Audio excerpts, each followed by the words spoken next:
All right, it's now 3 o'clock. Chad here. The Rip City Drive is coming up next. Brian Noe from Fox Sports Radio will join us at 3:20 and talk some ball. The Godfather Dwight Jaynes with the latest on the arena negotiations between the Trailblazers and the city of Portland. He'll stop by at 4:20, and my good friend Ken Guffey in studio at 5:20. Mariners and Dodgers go at it again tonight from Dodger Stadium in Los Angeles. First pitch is at 7:10. Hancock gets the call for Seattle. The M's are 2.5 back in the AL West. From the NFL, Bengals defensive end Shamar Stewart was carted off with an apparent leg injury. The 49ers are concerned after Ricky Pearsall missed practice with a flare-up in his knee, and the Saints are concerned that Brian Breesy has a torn ACL. The Rip City Drive with Chad Doing coming at you right now.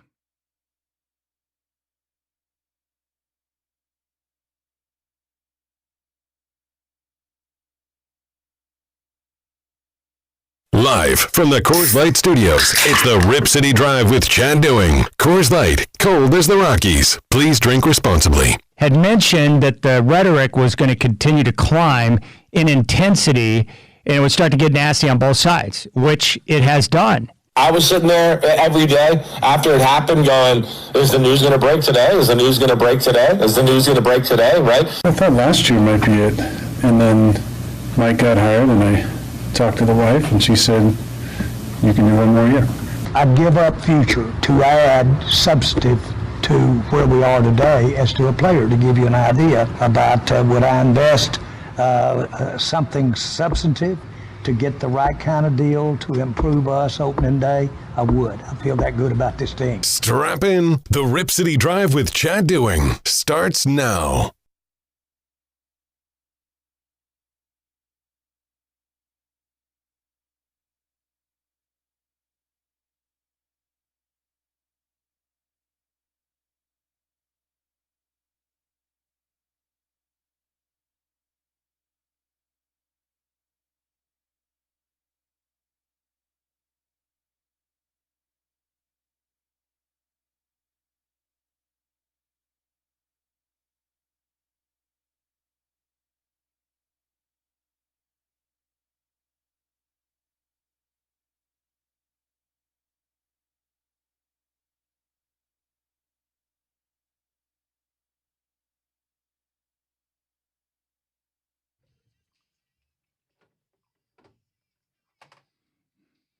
I love this song. Reminds me of growing up in the countryside of Oklahoma. You know, back then, the town I grew up in was so small, Manford, Oklahoma. With the school bus, the elementary, junior high, and high school kids all rode the same bus. And I was the last stop on the country road. And my bus driver, Kirk, who I've talked about before, he got me a horse for Christmas. But if I recall from my younger days, I was probably 7, maybe 8, between 7 and 9. But this song was one that this young gal, Sarah, would play on the bus from the boombox. And I was infatuated with her. All right, telephone number 503-248-0620. You can jump on board if you'd like. Once again, I was embroiled in some technology issues with my mom and dad. Now, raise your hand if you are ever called or texted by your parents because they need help with their smartphones. Just go ahead and raise them right now. That would be me. And I know that a lot of you deal with the same thing. One of the worst things that has ever happened to our society are our parents getting their hands on a smart device. They're not used to them. They did not grow up with that type of technology. And so every once in a while, there are issues that come about. Usually it's my mom because she downloads apps or clicks on things that she should not be clicking on, and it takes over her phone. And so she'll hit me up, and I'll have to stop by and help take care of that issue. And I'm happy to do it. It's my mom and dad. But every time I'm like, Mom, you have to stop downloading these apps. In fact, I would just prefer if you don't download anything. And if you're uncertain, just ask me and I'll tell you if it's a good idea or not. My dad tries to keep things simple, but every once in a while he runs into issues. Well, this was what happened today. So my mom was sending money on Venmo, and I'm the one that got her started with Venmo. It's genius. Any of the apps where you can send money person to person is a good idea, especially when you have someone that's used to writing checks. It's like, Mom, you don't need to write a check. What you need to do is let me download this app. You attach your debit card, and then boom, when you send money to your sister or whoever you want to send money to, it will come directly out of your account instantly, and you don't have to worry about waiting for that check to clear. And of course, she was apprehensive at first, and then she started using it. She's like, this Venmo thing's pretty cool. I'm like, yeah, I know. It's awesome. So now you can send money to whoever you want, whenever you want, and it comes directly out of your account. Boom, you're set up. Now my dad's like, are you sure that's safe? Like, it's encrypted. You're fine. And that's my dad. It's all about the conspiracy of someone trying to take his money. And my mom's always getting these emails, the phishing emails, and she'll click and open those. I'm like, Mom, you can't do it. You just got to, I don't care if they're telling you you owe the IRS a bunch of money, and if you don't contact them, that they're going to send some type of authorities after you. That is not true, okay? You know you're good. So don't open those emails. Don't click on anything. Don't do anything. Well, anyways, she used Venmo and sent money, but she sent it to my brother, who passed away back in December. She got the names mixed up. She ended up sending it to my brother. And the problem is, I think it was like for $1,000 or whatever the case may be. But the issue is his bank accounts, because he is deceased, have been frozen. Now, the Venmo account has not been shut down yet. So the good thing is she sent the money. It's sitting in his Venmo. So I'm trying to navigate and walk through the process. And of course, I'm like, Mom, it's not going to do any good to call your bank, all right? The credit union is not going to be able to help you because it's a completed transaction. Anything you do is going to have to be done on the Venmo end. And of course, most companies nowadays do not have like a person that you can talk to on the phone. So trying to imagine my mom doing some type of helpful chat, online chat to be able to solve the issue, I'm like, that's not going to work. I did not know until later that they still have my brother's phone. So there is hope that once I get over there, I said, do me a favor, just charge up the phone. I will swing by after work, and I think I'm going to be able to navigate this for you. I think. And we'll be able to get that money back to you. But there you go. That's what I was dealing with today. You know, just the typical, your mom or your dad getting into all sorts of chaos with the smartphones. But Venmo's great. My mom hasn't written a check in quite some time now. And I have to admit, they do a decent job. Her app downloading is absurd. It's ridiculous. And I told her, I joked with her, I was like, Mom, I'm going to take your phone away from you if you do that again. I don't understand why these apps and my home screen are not what they used to be. Yeah, because you download that app and it took over your phone. That's what's going on there. So anyways, that's what I was dealing with today. I had a great workout. I really needed it. I got home last night, and I don't know if it's because I've been outside a lot, all the activity from, walking and being on the golf course, the sun. I'm not sure what the case is, but I got home, and it's rare where I get headaches. But I had a pretty bad headache last night, so I just went in my room, lied down in the bed, and took a little nap, and it started to subside. But when I woke up this morning, I still felt a little bit off, and then I had some caffeine, got my coffee working, and then I started to feel a little bit better, took a shower, got ready, and then went down and worked out with Luke, my buddy, my workout partner of almost 35 years. Next year will be 35 years together working out, which is pretty cool. So anyways, I needed that. Some days, you're ready to go in and just conquer and dominate. And then there are other days where you're looking for excuses not to work hard, but that really got me going. It really rejuvenated my entire approach. All right, the Godfather Dwight Jaynes coming up at 4:20. We will get his latest thoughts on the negotiations between the Trailblazers and the city of Portland ahead of their working session, which is coming up tomorrow. We had Edan Krolowitz on the show yesterday, and he still feels the same as he did a few weeks ago. He thinks a deal is going to get done. And I continue to have people reaching out to me on social media very critical of my stance with Tom Dundon. I think there are a lot of people that just want me to come out and hate on the new owner. But as I've said before, this is exactly where I'm at with Tom Dundon. For me, I think it is way too early to pass judgment on Tom Dundon as owner of the Portland Trail Blazers until I have more time and he has a chance to make more decisions. And then we'll see the direction of the franchise and the work he's going to be able to do here in Portland with the Trail Blazers. My main concern right now is that he and the Blazers and the city work through the negotiating and get a deal that both sides are happy with so that we can get that lease extension signed and then we can move forward knowing the Blazers are going to be here long term. That's really what matters most. I believe that process is going to be done. I don't think that Tom Dundon came in with a desire to move the team. I don't think that Tom Dundon is trying to sabotage this process so that he can have reason to try and move the team. I don't believe that's the case. Some people do. I don't. Now, I separate the two issues. Some people are mad at Dundon because of his aggressive negotiating style with the city to get the lease signed, to get funding for the renovations. Some people are really upset because he laid off 70-plus individuals with the organization. He did not initially send the two-way players to the playoffs. He chose to have terrible towels that people can wave instead of T-shirts. Some people are mad for everything, the negotiations, the way that he's trying to take control of the situation, the layoffs, the whole deal. People are frustrated by that.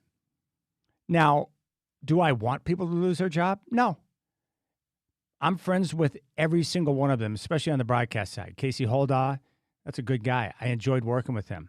Kevin Calabro is a terrific man. I can call him right now and have a conversation with him. He's very gracious, and I think he's one of the best broadcasters I have ever heard. Michael Holton. I've known him for a long time. Love Michael Holton. He came to the Tiger Cage basketball camp out in Battleground when I was younger. Had a chance to meet him. Then we became colleagues. Now we're friends, and I never want to see anything bad happen to him. Same thing with Travis and the changes they're making on the radio side. I don't want that to happen, but I also am a firm believer that if you buy an organization, a team, a business, and you spend a large number, $4.25 billion, that gives you the freedom to set up the organization however you want. Now, would I like to have seen certain individuals or every single one of the people who were laid off treated differently? Yeah, maybe. But again, organizations make changes when there's a takeover. It sucks, but it's a part of life. I'm just not going to pass judgment because, again, the most important thing for me when it comes to Tom Dundon is that he can lead this organization into the future and help build a winning basketball team that's got a chance to win a title. Because the joy that that's going to bring the area, if they're to win another championship, will far outweigh anything else that's going on. So that's where I'm at. I think a deal is going to get done. I don't doubt it. I'm very confident in that. And as I've continued to talk about the rhetoric of the Hurricanes, but that's what negotiation's all about. I think it's but that's what negotiation's all about. I think it's cultural too. He comes from Texas. He's got a different vibe, a different flavor that's not Portland at all. So there could be a bit of a clash there as well. And then just the overall frustration of watching the council members work through this process. It's infuriating. I mean, it really is brutal. So there you go. 503-248-0620 is your telephone number. We got to talk some NFL coming up next. We'll talk ball with Brian Noe, Fox Sports Radio. I also want to get his take on LeBron in Philadelphia. You know, the usage rate of their top players off the charts. How are they going to find a way to make this work? And will they be able to have enough availability from LeBron and Joel Embiid to make it happen? So we'll talk ball with Bino, Fox Sports Radio coming up next, and the Godfather. Dwight Jaynes will stop by at 4:20. We'll get his latest thoughts on the negotiations. I appreciate you. Hope you're enjoying your Wednesday. You got the Rip City Drive. What's Chad doing?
Of course, when Bino Fox Sports Radio joins the program, he gets his own walk-up music.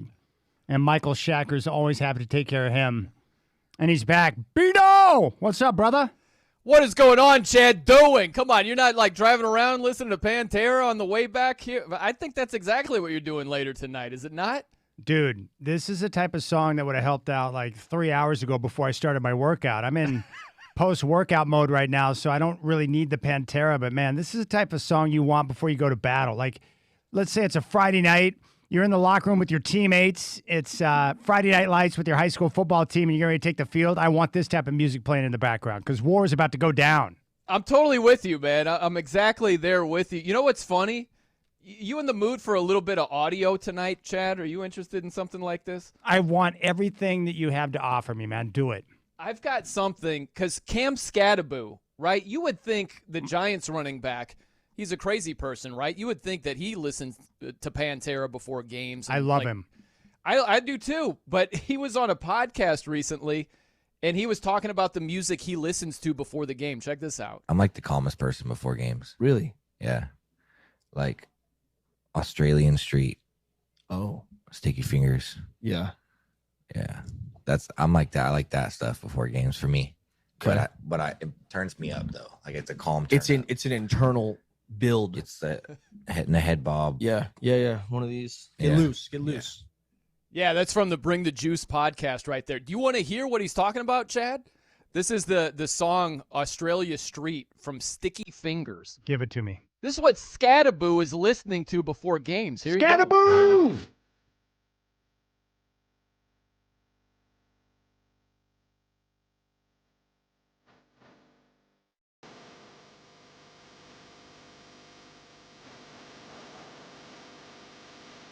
That's amazing.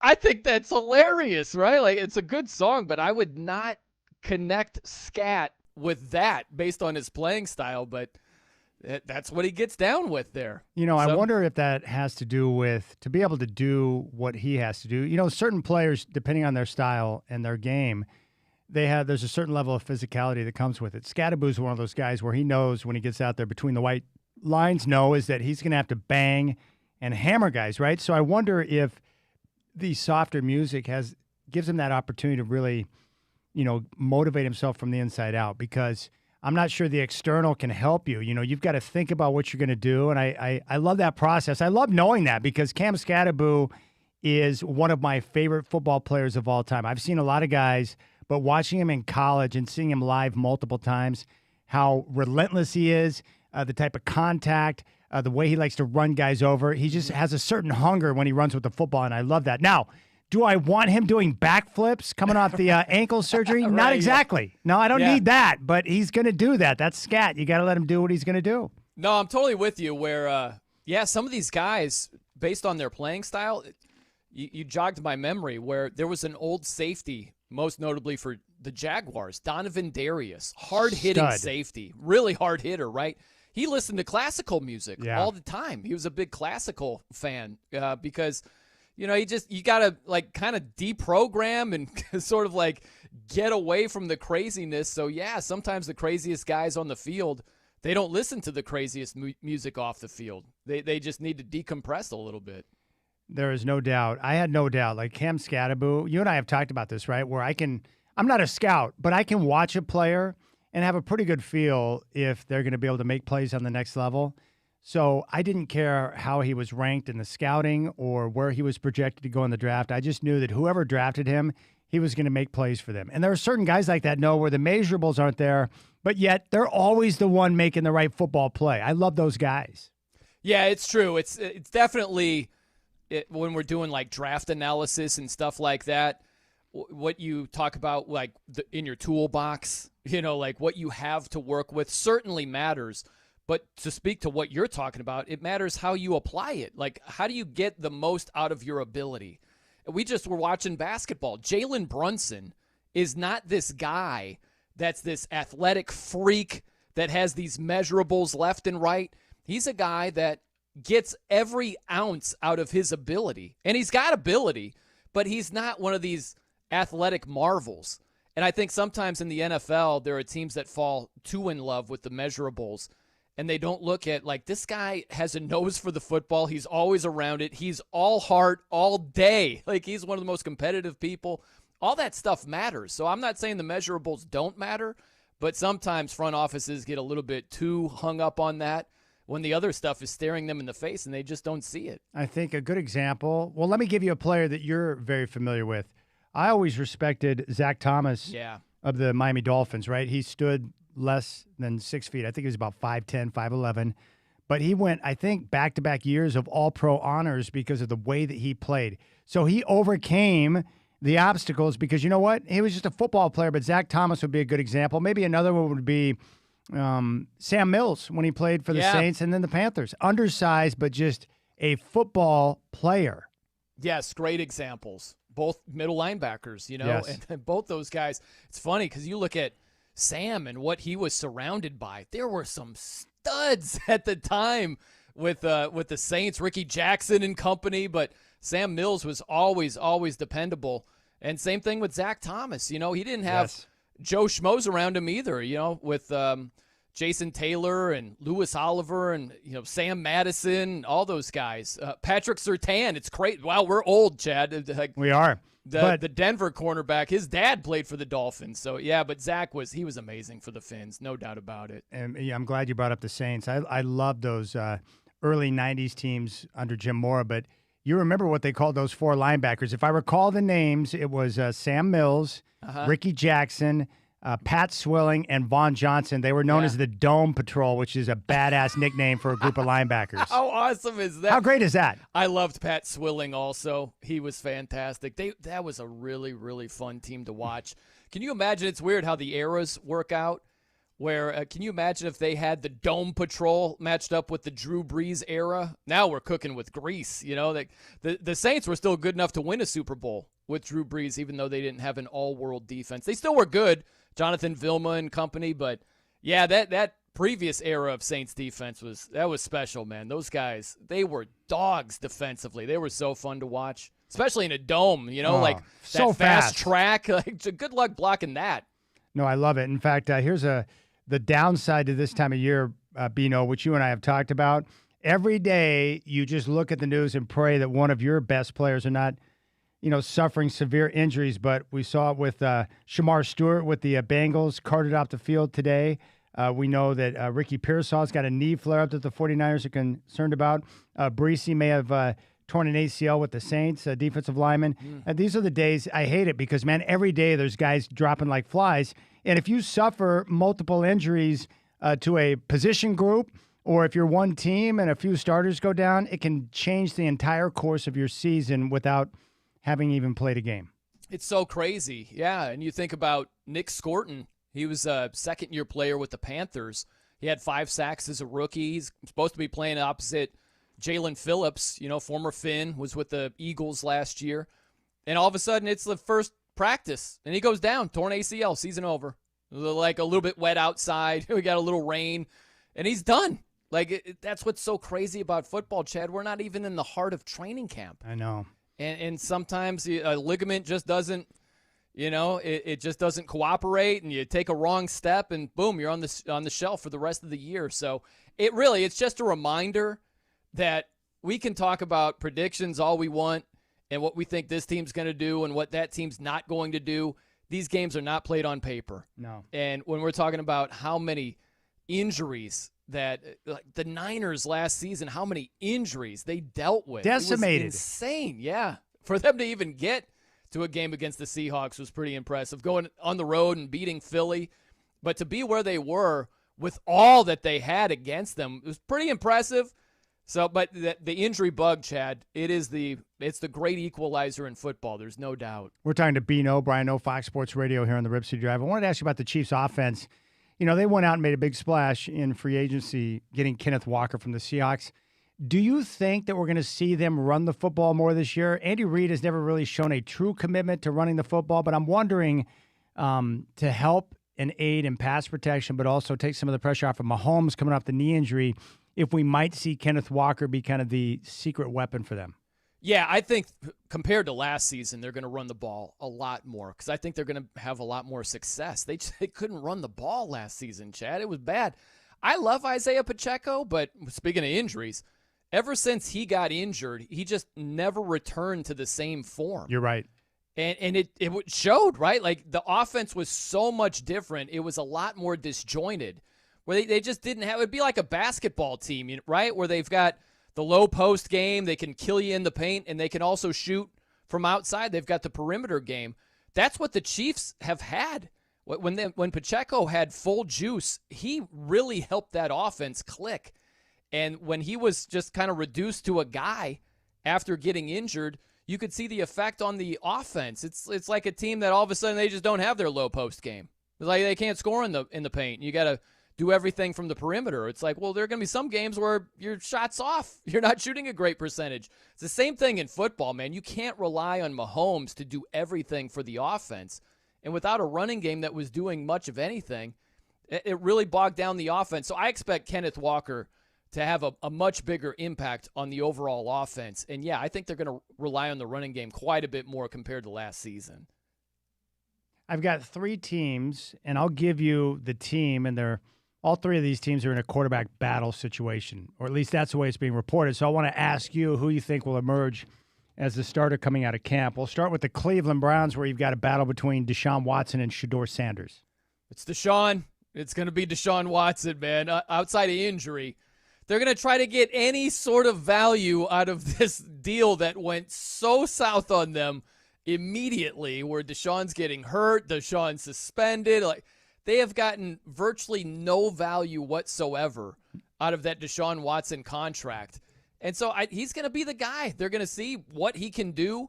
He obviously has a much higher ceiling than Shedeur Sanders. We're talking about a guy, I mean, like his last season in Houston, Deshaun Watson, before getting traded, he threw for over 4,800 yards, completed 70% of his passes, threw 33 touchdowns and 7 picks. His passer rating was a little more than $112. Those are insane numbers. And then since he went to Cleveland, my gosh, Chad, we're talking about 29 touchdowns, 11 interceptions. Wow. That's what he's done over 3 seasons. Due to injury, suspension, it's just been a disaster. But they're going to try to recoup any type of value they can whatsoever from that trade and from all those draft picks they gave up. They are beyond pot committed with him. So I think he's going to be the guy. Shedeur Sanders played all right last season, all things considered, but you go with the guy that has the higher ceiling. That's Deshaun Watson. Yeah. All right, the Atlanta Falcons, Michael Penix Jr. and Tua. Well, the thing now is Tua, what does he have, a little back flare-up right now? So neither quarterback is healthy as Penix tries to come back from the knee. Tua, I think if Tua's healthy, he would get the nod to begin the season. I don't think they brought him in there just to hold the clipboard. I don't know that Penix is going to be right for week 1, so I would go with Tua right now. That's who I would have my money on to be the week 1 starter. Hey, what would you do? The Raiders, I guess Kirk Cousins is getting reps as a number 1 early in camp. How would you deal with Mendoza? I guess the advantage for the Raiders, they don't have to rush him onto the field, so how would you handle that situation? I would start Kirk.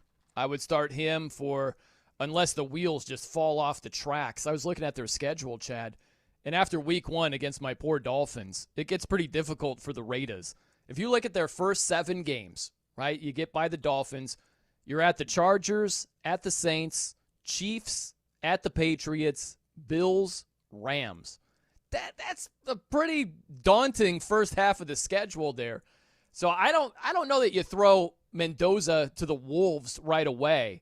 I would have Kirk Cousins start maybe all 7 of those games unless things went really, really south and they're not moving the ball whatsoever. It's a total disaster. Then I'd put Mendoza in there. But I think you just ease Mendoza in. It's a lot like the Saints last year, really, if you think about it with Tyler Shuck.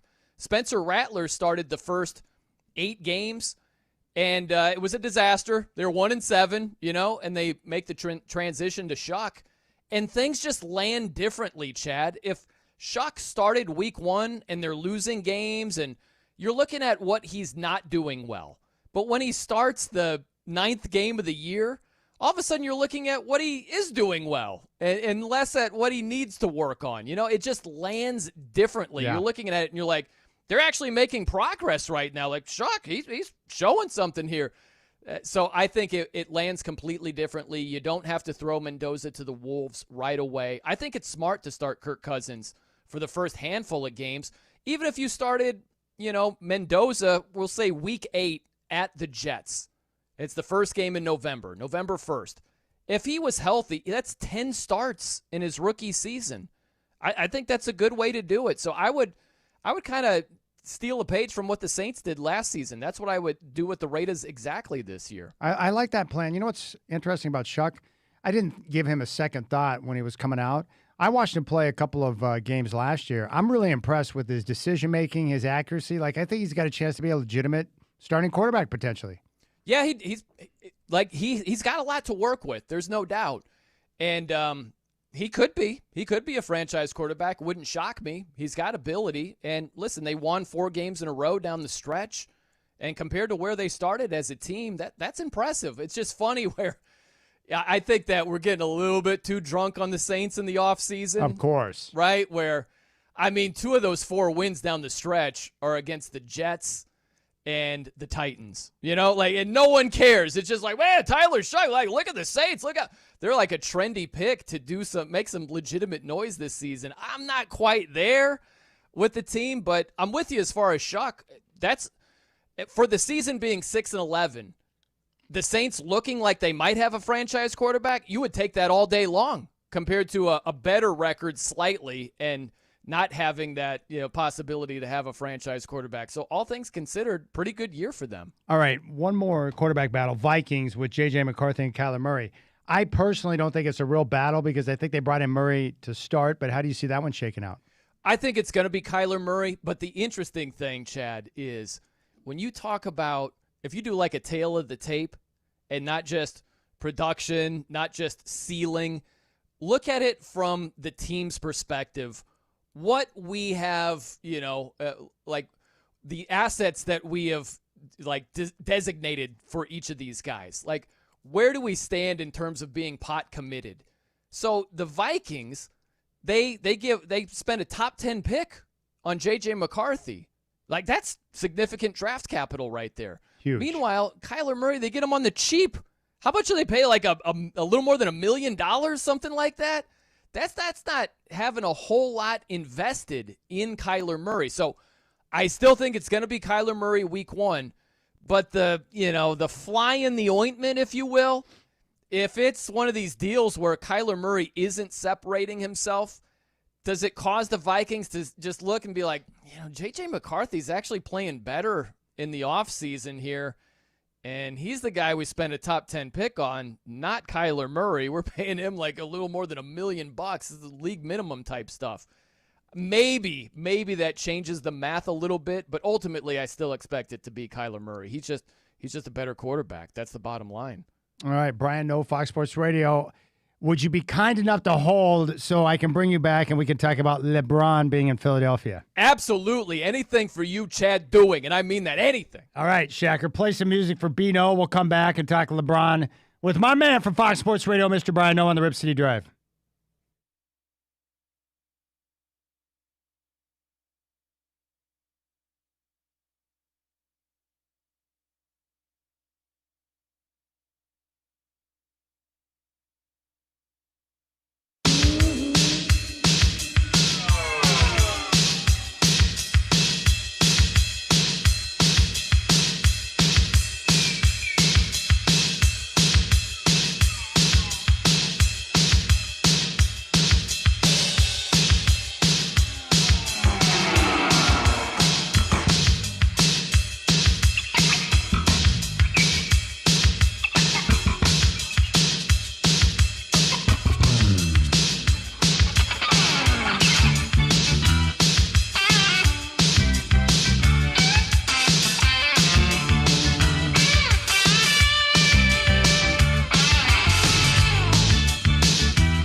All right, Brian Noe, Fox Sports Radio, is with us right now, my good brother from another mother.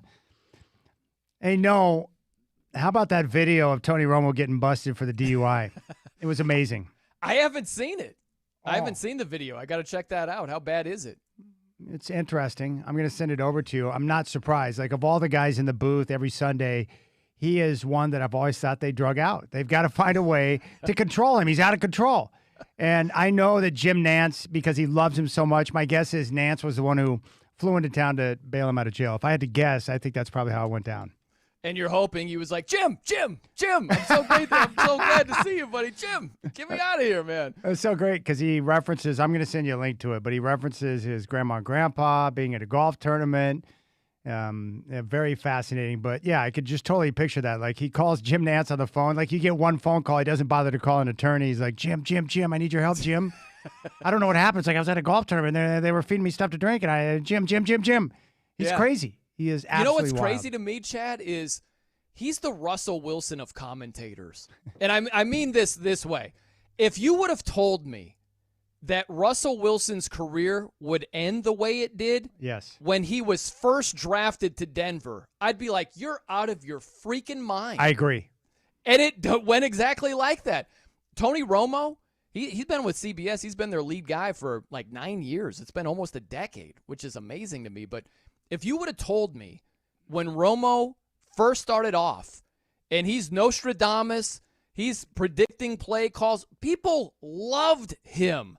If you would have told me then he would be where he is right now in terms of his lack of popularity and now just getting busted for the OWI, I'd be like, I can't see that happening. And here we are. I think he's the Russell Wilson of commentators. Yeah, I need you to watch the video as soon as you're done talking to me, and then you can get your take on it. I thought the cop was pretty poor in terms of performance, but I can't wait to get your take on it. But yes, I agree. I was one of the few people in America who saw right through the Tony Romo thing because everyone's like, oh, gee, this guy knows the play before it's going to happen. It's like, I don't need to know exactly what the play is. I want a little bit of intrigue there. Let it play out a little bit. But let me ask you this. In your lifetime, like, who was your favorite broadcast booth for NFL games? It was Madden. It was Summerall and Madden. Okay. Because Madden was just, he was hilarious. I still quote him to this day, Chad. When there are 12 men on the field, Madden would be like, oh, that's that old 4-4-4 defense right there. I love that stuff. Like, he was a gem. He was just fantastic. Yeah. Not just for Fox or whoever he was calling games for. Worked with, Al at NBC, Sunday Night Football, but he was great for the game. He was outstanding for the sport of football. All right. LeBron James made his choice. He's going to go to Philadelphia and play with the 76ers. I guess my first take on the decision, Brian, is there's a lot of guys on that roster, including LeBron, who have a very high usage rate. So I just don't know about the fit. So what's your take on it? Yeah, I'm sort of with you right there. I just when the season ended, when they got swept by OKC, LeBron made it a point to say, I've never been a third option in my life. And to his credit, he made it work, right? He was behind Luka. He was behind Austin Reeves. He was third in the pecking order, and he made it work. He was not selfish. He didn't throw a hissy fit. He made it work. He carved out a role, but he made it a point to let it be known, like, I've never done this in my life, which led me to believe he doesn't want to keep doing it, right? And so that's why it surprised me he chose the Sixers, where there are going to be plenty of times, Chad, he's going to be the third or fourth option. Jaylen Brown was a legitimate MVP candidate with Boston last season. Maxey averaged near 29 points last season. Embiid when he's healthy, and I know that's few and far between, but when he's healthy, they're going to play through Embiid quite a bit, right? So I'm just surprised that LeBron made it a point to say, I've never been a third option in my life before, and he just signed up to be like Paul George with a bigger name. I don't understand the fit exactly. I understand that puts him in the best position to win a championship, which is ultimately what he's going for, but the role. And even if they win a championship, I don't know that he's getting full credit for it if he's got a secondary role. So it was just an interesting choice from my standpoint. Yeah, it reminds me a lot of the Blazers bringing in Ja Morant. They're at their best when Denny Avdia's got the ball and handling that. And so I'm hoping that he'll continue to have, dominance in that area, but it's going to be hard with all the guards. Same thing with Philadelphia. If Embiid is healthy, then you've got to exploit the matchup with him because he's such a dominant player. But Right, and Maxey dominates the ball. Maxey, Like, yeah, he does. He makes a lot of stuff happen with the ball in his hands. So it'd be really interesting to see how they do it. Like maybe LeBron is the ball handler predominantly toward the end of the game, and it's not the way it is throughout the whole game. So they need. I'll say this, Chad. They need a lot of reps together so they can figure out how this exactly works. It took them a while in Miami, right, where Dwayne Wade was like, okay, I'm going to be Robin here to make this work. And to his credit, he took a secondary role, and they started to flourish that way. But it takes time to work that out. And Embiid only playing 57 games over the last 2 years. They need those 4 guys on the court playing a good amount of games during the regular season to really click come playoff time. Because it's not a light switch that you just flick on and everything's all good. It takes reps and a lot of time to build that chemistry. All right, before you go, give me a surprise team in the NFL for you that you think will make the playoffs this year that maybe weren't a part of the postseason last year. Would it be Dallas? Is it Washington? Is it somebody else? Like, who do you think is going to surprise? Yeah, Dallas is. If Dallas brings any defense whatsoever, they've got to be in the mix. And we'll see if a lot of these young guys, they made some moves. They bring in Rashawn Gary, right? So if that defense is better, just middle of the pack, I think they're a playoff team. I hate to double dip in the same division. I also like the Commanders, who you mentioned right there. I think the Commanders are completely off the radar. Jaden Daniels got hurt last season. Let's not forget, they were an NFC championship team, right? They were in the NFC title game in Jaden Daniels' rookie season. That is unheard of, Chad. And that defense, it's not going to be nearly as bad as it was last season. I like a couple of their moves. Sonny Styles, you get him in the first round. He's definitely going to help that defense. And what helps a struggling defense is a much better offense. And so that's really where Dallas's defense, it's like your offense was amazing. It really shows how sucky your defense is. At least with the Commanders, their offense wasn't half of what it typically is with Jaden Daniels being hurt. So with him being back, the offense being much better, I think that helps their defense out tremendously. I really like the Commanders. Then my guy Bill Krackenberger, the professional sports handicapper, he's sending us tickets. He's betting thousands of dollars on the Commanders under 8.5 season wins. Wow. So I'm against him on that. I disagree with him. I think the Commanders could be a surprise team this season. All right, Brian Noe, Fox Sports Radio. You're the man, Brian. I appreciate you coming on and talk some ball with me. Dude, it's always a pleasure, Chad. Enjoy the evening and listening to some stuff from Far Beyond Driven from Pantera on the way back home. But anytime, buddy. Always great talking ball with you, my friend. I love it. By the way, Tony and Boring sent me a message. He said Bino said flies in the ointment, and then he sent me a link to Vaseline, which is a great song. Oh, the old STP song? Yes, STP, baby. They've got a lot of great stuff, no doubt. Yeah. All right, you're the man, dude. We'll catch up soon. Brian Noe, Fox Sports Radio. See you, buddy.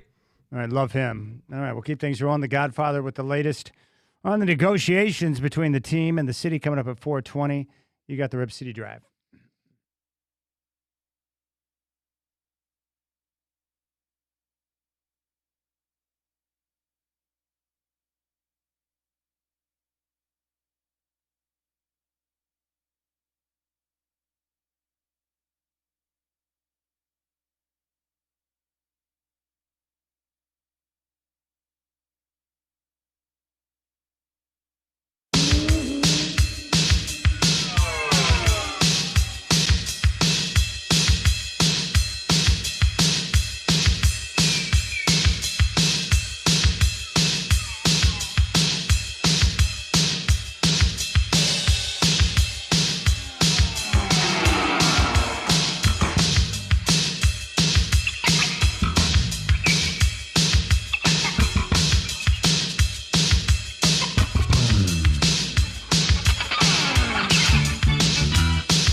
All right, what's going on, my friends? It is now 4 o'clock. Coming up on the Rip City Drive, the Godfather Dwight Jaynes will join me at 4:20 for the latest on the negotiations between the Portland Trailblazers and the city of Portland.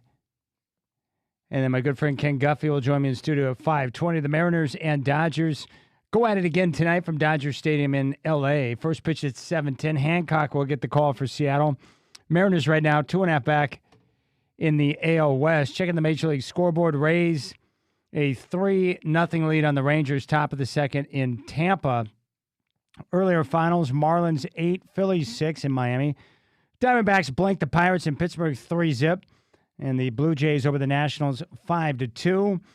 Mets 3, Braves 2 in New York. Orioles in 12 outscore the Tigers 10-9. And the Giants rout the Brewers in San Francisco 16-3.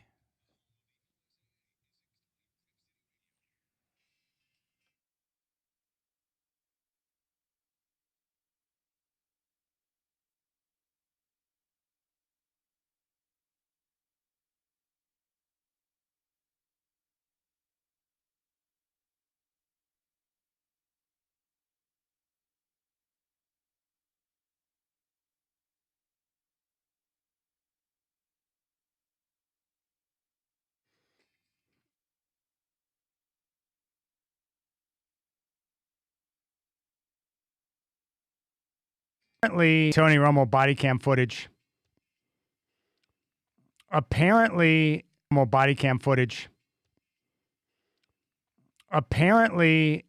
he was leaving the golf course and on his way to Grandma and Grandpa's house and potentially had a few pops at the course. Look, I don't want Tony Romo to lose his job. I just wish that he would, shut up occasionally and stop talking over Jim Nantz. Do you think Jim Nantz is the one that bailed him out of prison? That's number one. Number two, if he did talk to Jim, do you think he called him before he called his attorney? And how many times do you think he said Jim during the course of that phone call? Those are the most important questions to me. He's out of control. Someone's got to slow him down because CBS has done a poor job of making sure that he gets his meds before the broadcast. And the amazing thing in all of this is how Jim Nantz continues to be remarkably patient with Tony because he loves him so much. It is a true bromance. Jim Nantz loves Tony Romo. Tony Romo loves Jim Nantz. And they have that wild connection of true love in the booth. And that's how Jim's able to remain patient with Tony even when he's talking over his call. It's like, Tony, look, Jim Nantz is a national treasure. And his voice is golden. We don't need to hear you blabbering and yelling Jim 500 times during the course of a broadcast, talking over his play-by-play. Now, I know it's hard for you. Like, really hard for you to stay under control. It's CBS's fault. You got to medicate the guy. They need to medicate him. Maybe this will be the sobering moment to wake him up, but you know that's not going to happen. Tony Romo is going to continue to blather into the mic, be out of control, and trample on Jim Nantz's call. And Jim Nantz, because of his true love for Tony, will continue to look the other way. That's all. I never bought into the whole nonsense about Tony either. Like, oh, this guy's really good. He's saying what's going to happen before we see the play. I don't give a flying rip what he does. I don't want to know the play or the exact play that's going to be run before I watch it. I like to be surprised, at least some element of surprise. And I don't like hyperactive weirdos either. And he is. Tony Romo's a weirdo. That's all. I was more of a Phil Simms guy. They didn't need to get rid of him, but instead they brought in Tony. And you know what's amazing? How about Tom Brady in 2 years has already surpassed Tony by a country mile, and he's better at the job. I hated Tom Brady, the Patriot. I love Tom Brady, the broadcaster. So there you go. And really, if we're just being honest, the broadcast styles come out. Look at Tom Brady. He broadcasts just the way that he played football. Buttoned up, well prepared, on top of everything. and understanding of everything that's going on around him, knowing everybody's role. That was Tom Brady, always in control, always prepared, always going through the game plan, leading his team and doing the right thing. That's Tom Brady, the quarterback. Same thing as a broadcaster. Always on top of things, well prepared. It didn't take him long to figure it out after year number 1. And then look at Tony Romo. His broadcast style, very similar to how he played quarterback. He was a little sloppy on the football field at times. Too many turnovers, too many gaffes, like we saw him up in Seattle when he stumbled and messed up the hold on the field goal kick. That's all. There you have it. So Tony Romo, I don't want him to die. I don't want him to lose his job. But they need to get him under control because I'm tired of hearing him with nonsense and talking over the top of Jim Nantz. Jim Nantz is great, and we have to enjoy him while he's around, all right? I do the same thing with Al Michaels. Some of these guys are precious. I don't need Tony Romo screwing things up in the booth. Come on, Tony. Tighten things up, man. Tighten it up everywhere, please. And stop trying to act like you know the exact play and spoiling a little bit of intrigue for us. But that's where I'm at. Maybe you see it differently. Maybe you love Romo. You don't love him as much as Jim Nantz, but let's say that you really enjoy Tony Romo. I don't. He's too much, man. It's too hyper. I get anxiety just hearing him. The problem is he was on the majority of calls for the Broncos last year because the majority of Bronco games are on CBS. So there you have it. All right, 503-248-0620 is your telephone number. The Godfather is going to join us coming up at 4:20. We'll get his thoughts. We'll ask him about this working session and how he thinks things are going to play out there. You know, it's funny.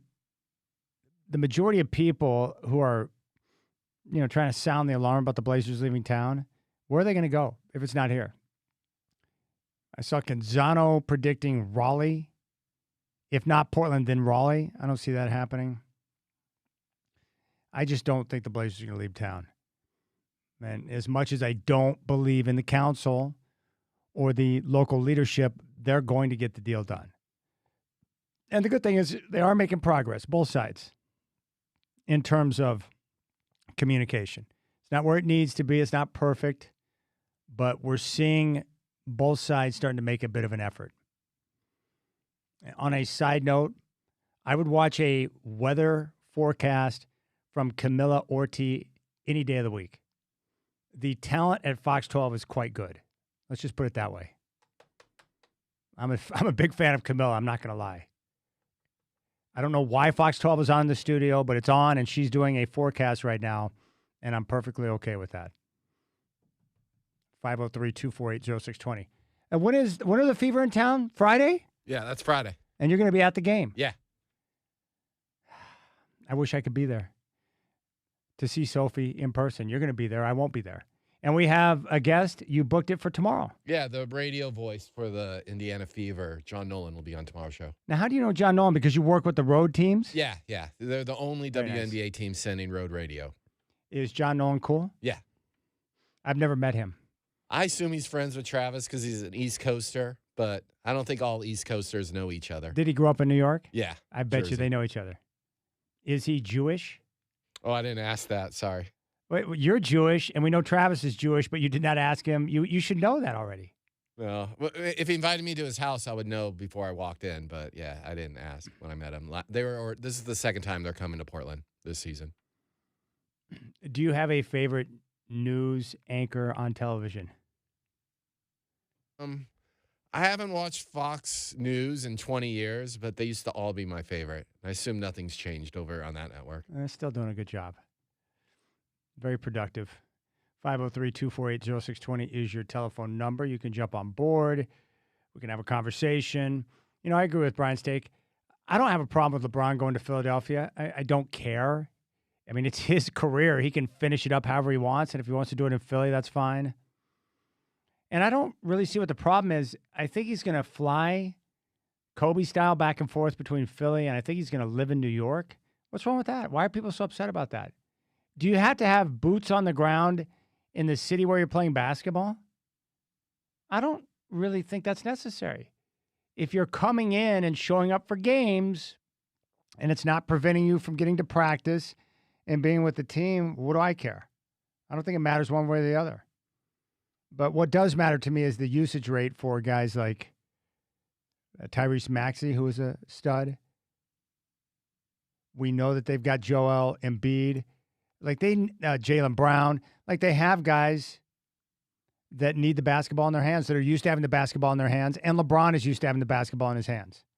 Now, I would say there have been moments over the last couple of years with LeBron playing with Luka where he has found a role and found ways to impact the game aside from having the basketball in his hands. But as long as he's willing to do that, then he's got a chance to make an impact. But the biggest issue I have really is Embiid's availability. Like, it's really hard for me to take anyone seriously when they're unavailable because of injury most of the time. That's Embiid. When he plays, incredibly productive, very talented, and a dominant force. But I see issues there. So I don't know. We'll see how it shakes out.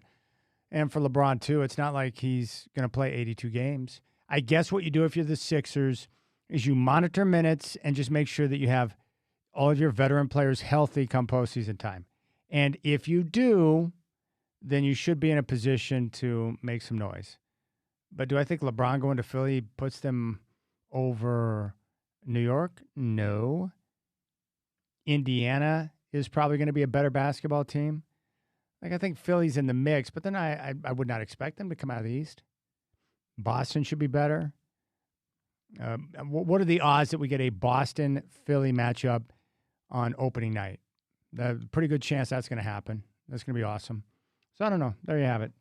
Football camps are fast and furious. How far away are we from the Hall of Fame game, Shacker? Do you know the exact number of days? God, I hope it's next week. I think it's next week, isn't it? Yeah. Thank God for that. We need football in our lives badly. I just can't wait. I'm so excited about the Broncos this year. I'm excited about the Oregon Ducks. Brett Ciancia Pick Six previews predicted that the Ducks would win the national championship. He was on the show yesterday. We're going to eavesdrop in on that conversation a little bit later in the show. But Brett Ciancia Pick Six previews projects an Oregon Ducks national championship. 8 days till NFL season. So 1 week from tomorrow. That's what I'm talking about, baby. All right, when we come back, the Godfather will join me. We'll get his latest thoughts on the negotiations and ask him what he expects tomorrow in that working session with the Blazers in the city. You got the Rip City Drive in your home of the Blazers, Rip City Radio 620.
All right, make sure you read our next guest on Substack, the Godfather Dwight Jaynes. He is back on the show. And Godfather, the most important question, how was it to drink Diet Coke from the glass bottle again? Very nice, and I appreciate it, Chad. I still have some left. I'm enjoying that. Yeah, it's a blast from the past. I like that. Now, the question is, have you stopped by your local Safeway in Canby yet to see if they have it on the shelves there? No, because I still have about 10 bottles left. You gave me 18 bottles, I think, and so I'm trying to ration those out, and I'm trying to cut back a little on my intake too. So those smaller bottles are probably what's best for me anyway. Yeah, that's great. Now, do you still have that nice little chill zone in your refrigerator to make sure the Diet Coke is the proper temperature? Absolutely, Chad. Couldn't do without it. It's just perfect. I got the Sonic ice maker machine that makes the little ice ball. So if I'm really having a good day, I'll just put some of that ice in a glass and pour one of those Diet Cokes in there, and that makes for a pretty good afternoon. Where did you get the Sonic ball ice machine? Well, where do you get anything these days, Chad? Amazon, baby. That's right. All right, Godfather. That's right. No, it's great, man. Amazon. It's amazing what you can purchase from Amazon, and it arrives. Sometimes I'll order something in the morning. It's on my doorstep later in the day. I'm like, how's that even possible? Yeah. Good gracious. I know. It's crazy. All right. First question. We got this working session that's coming up tomorrow. Can you kind of give us a breakdown on what you expect from the working session and what the purpose of it is? Oh, it's to get some things written down because they have to do that to qualify for the money from the state. And it's an effort to bring the two sides together. That first draft that the city sent over to the Blazers included several things that were just non-starters. So they're going to have to, go back to ground zero again and try that. I don't know. There's probably a monkey wrench in that too because, the city's now talking about, going to court, which is the quickest way to get this guy to go somewhere else, really. And also, how much money do you want? I'd rather spend the money just doing the renovations than spend the time on attorneys going to court with this guy because you may not win. And I don't know. I'm just always against settling things that way, especially when it's public money being spent on the attorneys. And we've, at the state level, done that quite often and with very mixed results, suing people in all sorts of places. Well, it does appear that there's been progress, a little bit of progress on both sides, right? Where the dialogue is at least started because, we heard from the city side and then we heard from the Blazers with their president. So it looks like the Blazers will have some representation there. I'm just wondering if maybe the commissioner stepped in or what you thought about how the wheels were greased a little bit there to get some dialogue from both sides. Well, I think, what Sport Oregon has done with uniting the business community and getting petitions signed with, I think, about 400 small and large businesses in the area, that has made an impact. And it's made more of an impact on the city council. And that's who has to come around. Because I've said this many times before, Dundon doesn't really have to change what he wants. And I was talking today. I was on a podcast today, and I was talking. I admit to making a mistake when the Blazers and the city agreed to that 5-year bridge lease. Yeah. In my mind, knowing the team was going to be sold, Chad, I thought that was not a bad move. And the reason why is if I were going to come in and buy the team, I would move it, but I would move it to the suburbs where they'll write you a blank check. You can't get in trouble. You got like 3 years for the construction of a new arena. If I were Dundon right now, I'd be talking to Wilsonville, Tualatin, Beaverton, Hillsboro, Lake Oswego, Gresham, Happy Valley, everywhere surrounding Portland, because I wouldn't be surprised if one of those areas weren't willing to really throw a lot of money to steal this team from Portland. And you might get a really good deal where you wouldn't have to pay all that much outside the city, have an up-to-date arena in a better location. You know, Godfather, there's a lot being said about Tom Dundon, about what he wants, what his true motives are. I'm not sure how they would know this, but do you think that he is intentionally trying to sabotage the discussion so that he can go back to the league and say, hey, they're not going to help me. I'm trying everything I can, but then at that point look to make the move somewhere else? I don't think there's an intentional I don't think he's intent on doing that, Chad. I do think he's a hardliner, and this is what he wants, and he expects to get it. Yeah. And really, the mathematics of the whole thing, and I've talked endlessly about this, trying to get people to understand, it would be so much simpler for the city to sign on now, get this done, hold your nose, bite your tongue, whatever you have to do a deal with this man.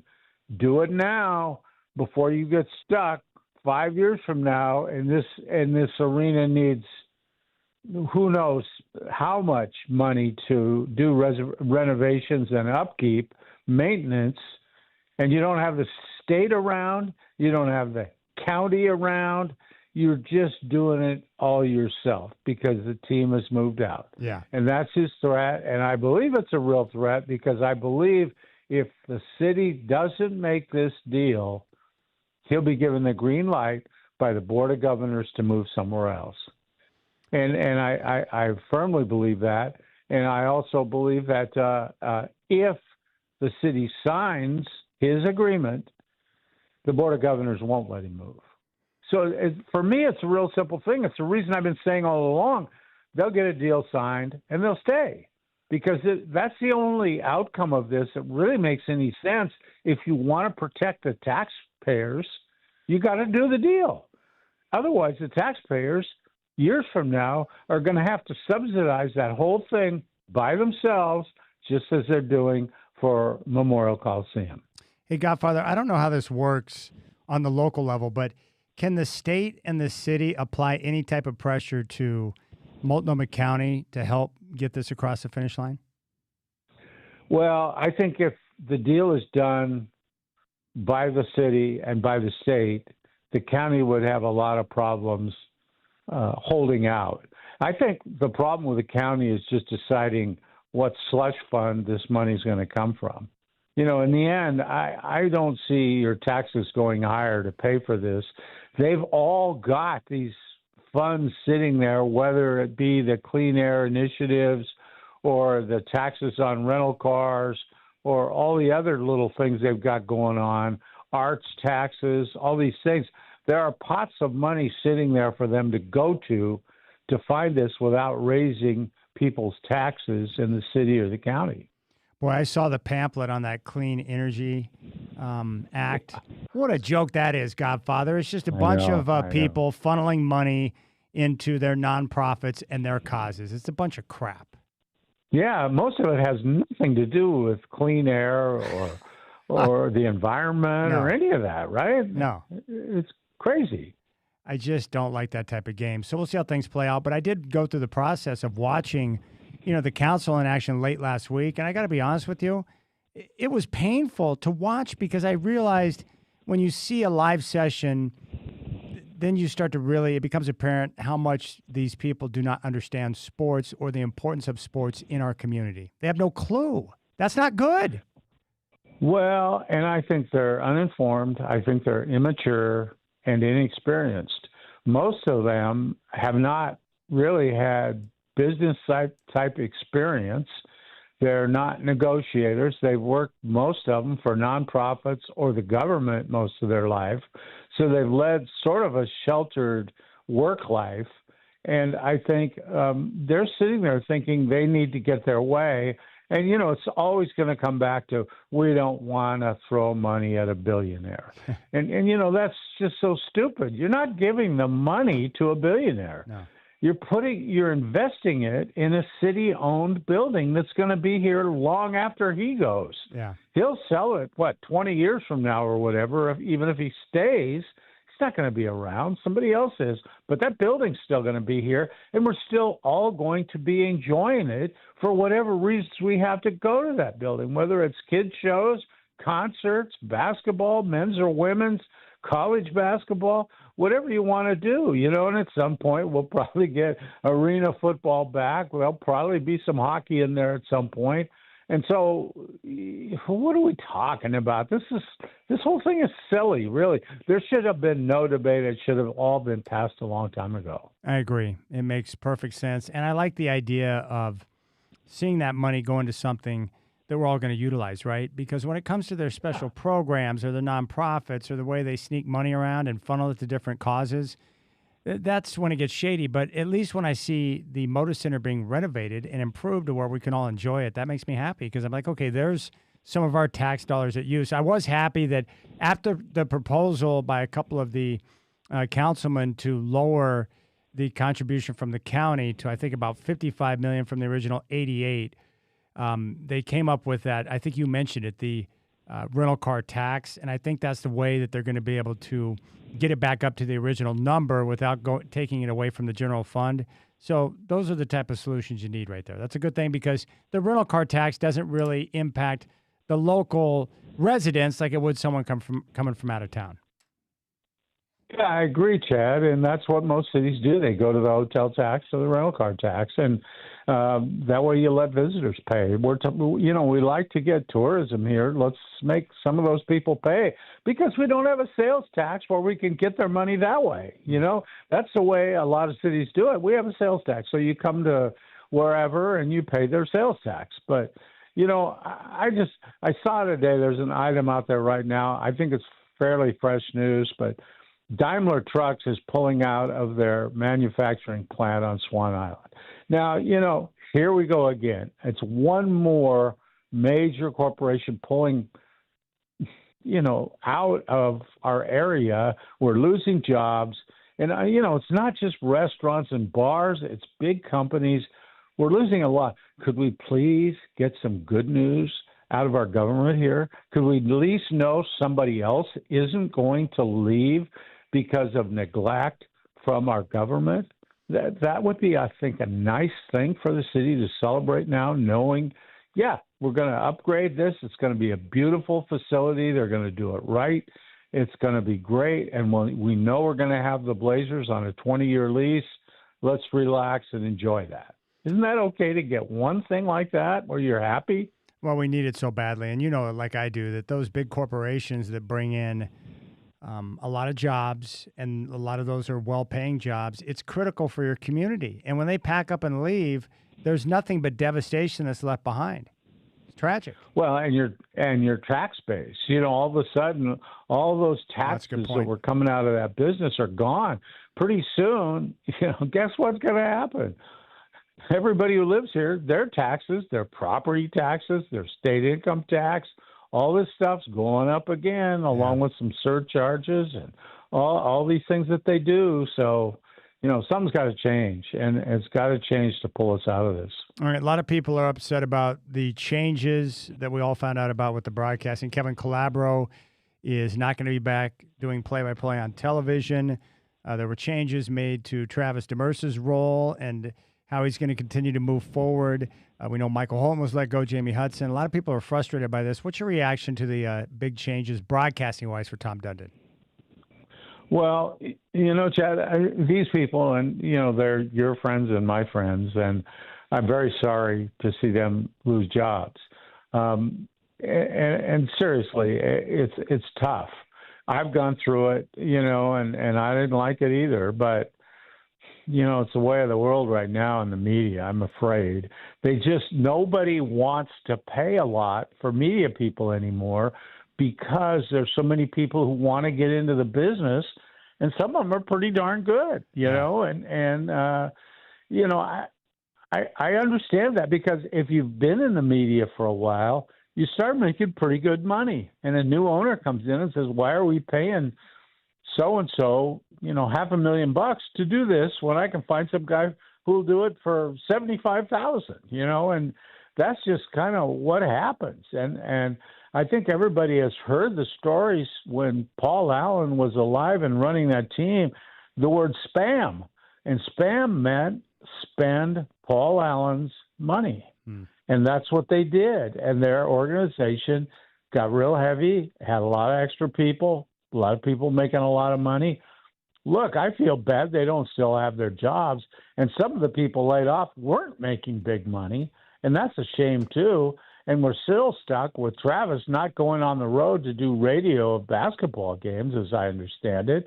So that's not a good service for people. But, you know, as I've said 1,000 times, if the team jumps out and wins, all will be forgotten. That's so true. The Godfather Dwight Jaynes with us here on the Rip City Drive. Yeah, it's the way of the world, right? And it's frustrating because they're my friends. I care about them, but at the same time, it's like if someone fronts the cash to buy a new team, like it's kind of their decision making. Like they can set up the organization however they want. And I know people hate that, but that's the way it is. Well, and they can't afford. He can't afford to lose money the way Paul did. And believe me, many of those years, Paul Allen lost money until the big TV deals started coming on. That changed things. But the first 10, 15 years he owned that team, it wasn't all that sweet, but it didn't matter to him. It was his passion. That was a passion project for Paul. That's what made him a great owner, in my opinion. But, you know, I don't know. I hope you felt bad when you had to let me go. You were part of that, and it wasn't your decision.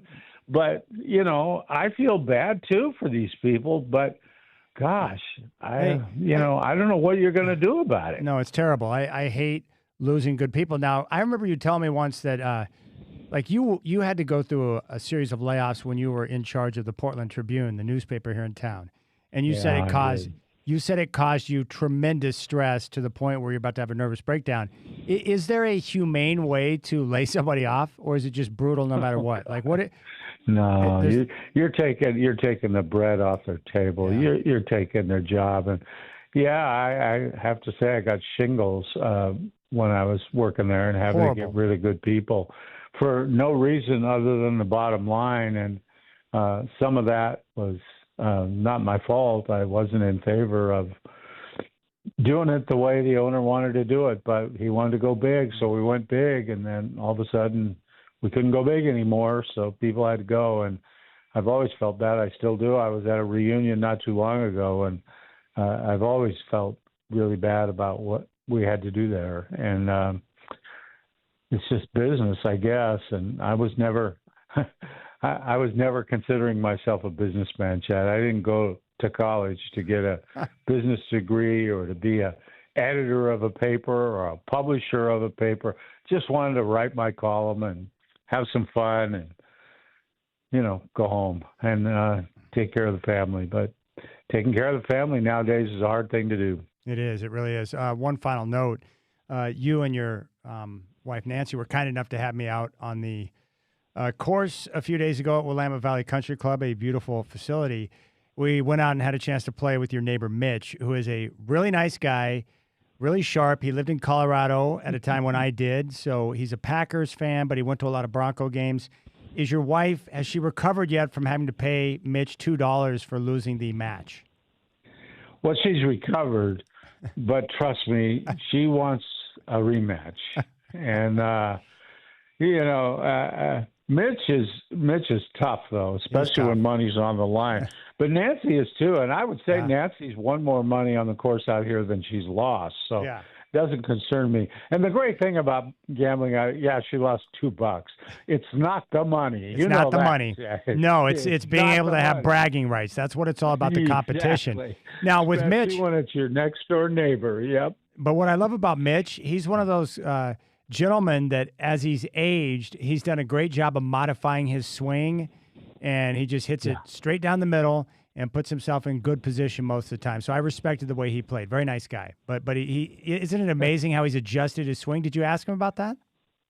I certainly did, Chad. I said, now, did you have a full backswing when you started, and then you just gradually modified it as you got older? And he looked at me, and he said, no, I had a good backswing. I haven't modified anyway. This is just the best I can do.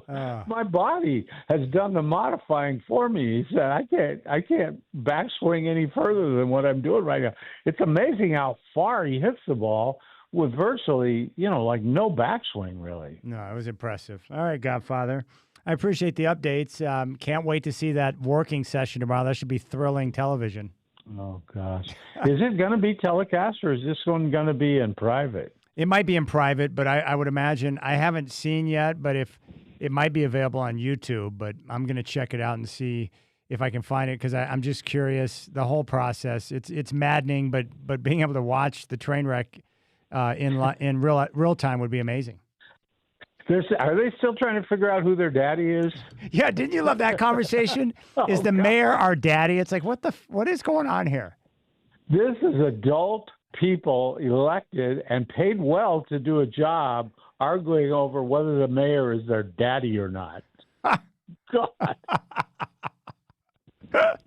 It's so bad. This is a group that holds the future of the Trailblazers in their hands. Yeah, they it's don't. Like, who's your daddy? Yeah, it's like when you hear that and see that, you're like, oh my gosh, we're totally going to lose the team. The incompetence is obscene. Yeah. All right, buddy. Yep. I'll catch up with you soon, man. Thanks, Godfather. You betcha. Bye. All right, be sure to read Dwight at Substack. He is absolutely kicking ass in covering this story, which has been great. All right, we'll keep things rolling. We're going to reset Brett Ciancia's thoughts on the Oregon Ducks coming up at 5. You can reach out to me at 503-248-0620. You got the Rip City Drive.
All right, telephone number 503-248-0620.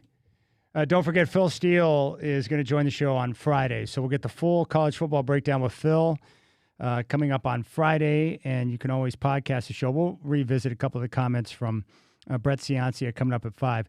Basically, he has pegged, through Pick Six previews, the Oregon Ducks to win the national championship, and he lays out the reasons why he thinks that's going to happen. Big thanks to the Godfather for joining us to talk about the latest with the Blazers in the city with that working session coming up tomorrow. Let's go out to the phones. We'll start with Dan in Portland. Dan, appreciate the call, my friend. What is on your mind? Fire away. Hey, how you doing, Chad? How you doing today? I'm very well. How are you? Fantastic. It's great on Wednesday, isn't it? Look at the weather outside. It's the best. It's just beautiful. But anyways, the weather outside is great. You know, are you there? Yeah, I'm here. I love the sunshine. Right. I love the long days. Yeah, I love being outside. This is the best time of the year in the Northwest, without question. Exactly. And we all love Dwight Jaynes. That's it. Sorry, I said the name wrong. Yeah, the Godfather. Yeah, he's been doing a good job. Dwight's been doing a good job of covering this story, so it's nice to have him on. Yeah. You know, I appreciate that. I appreciate everything you do as a person. My first question is about the Blazers, of course. What direction are we going in? With what, the team? Yeah, I mean, starters, bench. I mean, you're only going to play 10 guys. Seriously, 10 guys on a regular night basis. So what guys do you think are going to start, and what 3 guys are going to come off the bench? Well, right now, if I had to guess on who's going to start, I would say Dame and Ja in the backcourt, with Donovan Clingan at center, with Tamani Kamara and Denny Avdia at the forward spots. Now, and how many?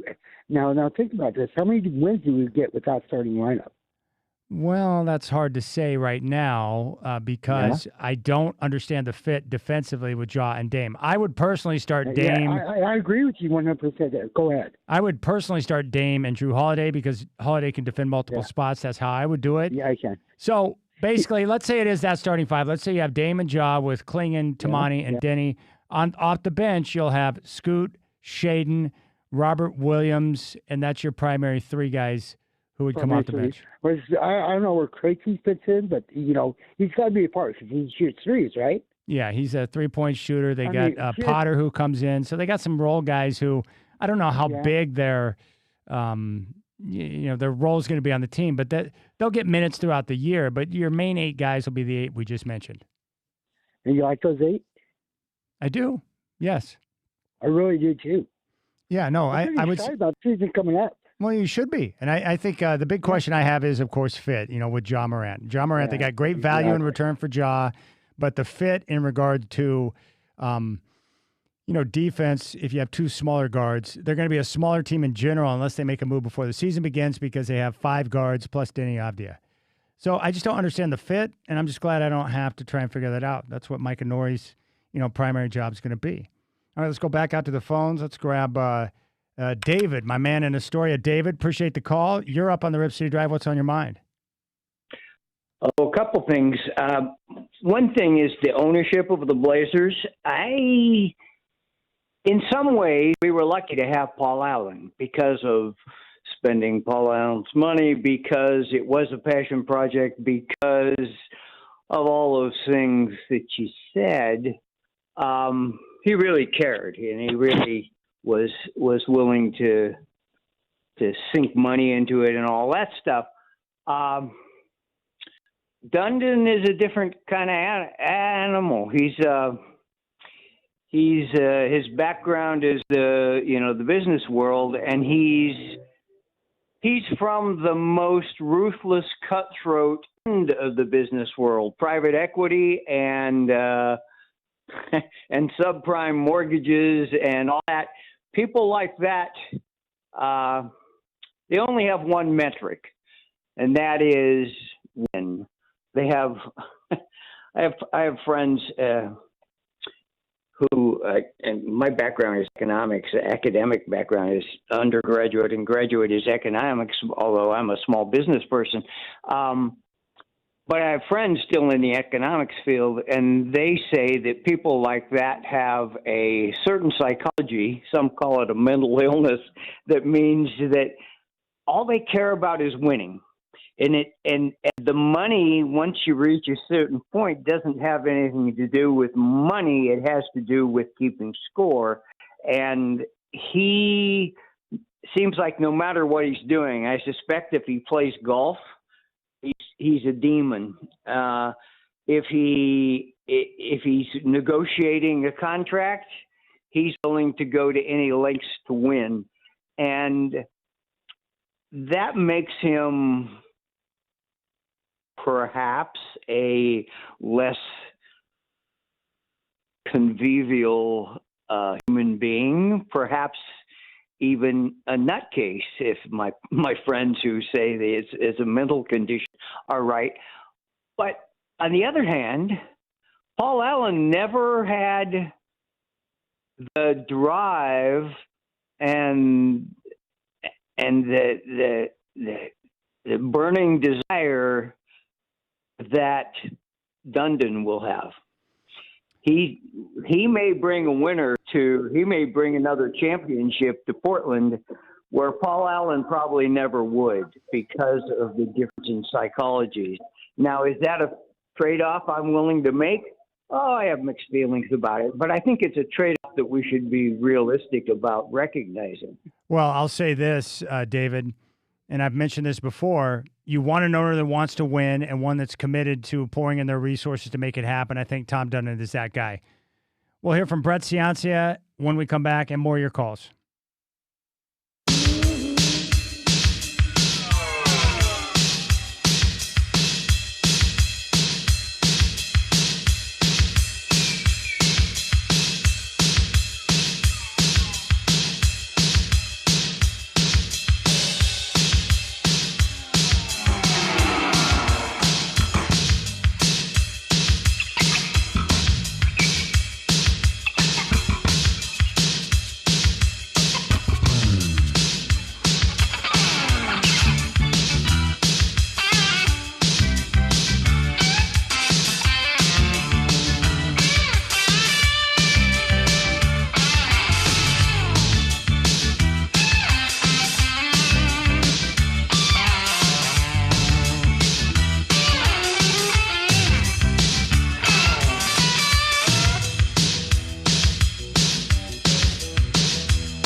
All right, what's going on, my friends? Chad here.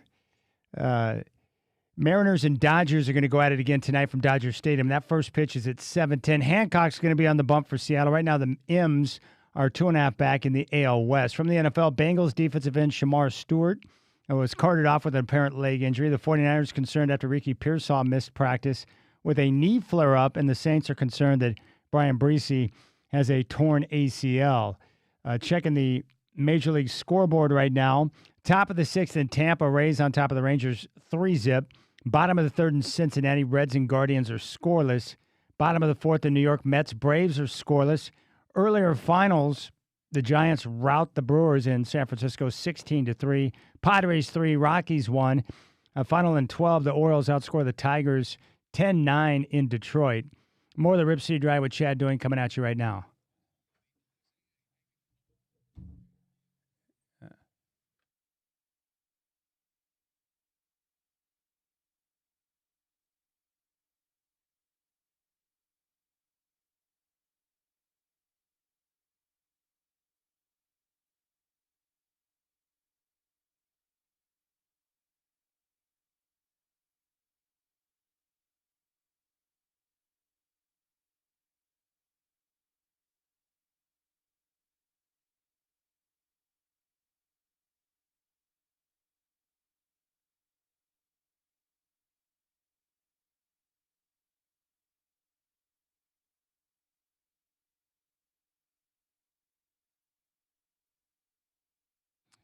All right, we're going to hear from Brett Cianci at Pick Six Previews in just a moment. His breakdown on the Oregon Ducks for the upcoming football season and his projection for where they're going to finish.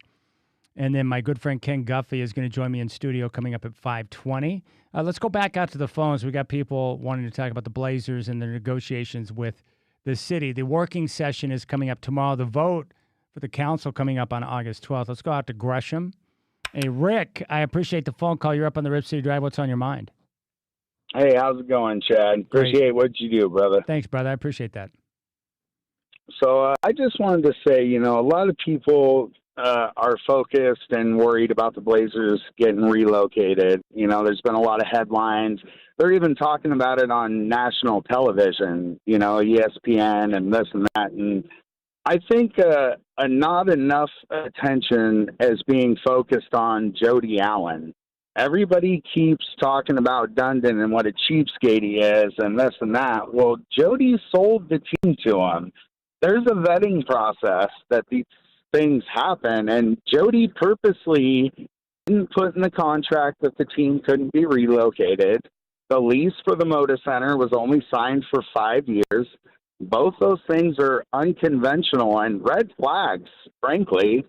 And Jody could have told the team to the fire group or whatever if she really wanted to make sure that the team was going to stay in town. But you look at her track record when her brother died, she was non-existent with the team. She didn't make statements. She didn't manage the direction of the team. The Blazers were in free fall the whole time she was at the helm, pretty much. And it was apparent she didn't care about the Blazers. She sold the Blazers to a guy that apparently doesn't care about the city. And I feel like the writing's on the wall. Like the contract Jody structured firmly solidified that Dundon has every right to take the team out of here. I mean, she basically said, yes, please do it. Yeah, if for some reason the Blazers end up leaving town, which I don't think is going to happen, but if they do, Jody Allen and the city council will deserve the majority of the blame. There's no question about it. She could have done better. And I have heard from sourcing that I trust that she could have made a deal to be able to sell them, let's say, to the Bethals, to a family that would have made sure it stayed here in town without any questions. But, she was trying to get, the maximum dollars through the process. She chose $0.4 billion or whatever it was. And she basically, and excuse my language, but she crapped all over her brother's legacy. Yeah. She didn't even sell the team. Paul Allen's will was very explicit. And she went past that deadline. She violated the agreements of his wills. None of this stuff was talked about or mentioned. It was all glossed over. Adam Silver made a statement. Yeah, Jody's doing the best she can. All of that stuff. Paul was very clear. The man is rolling over in his grave right now, and his sister is a snake. I don't understand why she's not getting the hate that she appropriately deserves. She sold out her brother's lifelong passion project. I mean, what a disgrace as a family member. You got all the money in the world, and you did this to this city, to your brother, for what? You know what's crazy? And it's not it. You know what's crazy, Rick? She did not make one statement to Trailblazer fans in the entire time that she was in charge. Not one.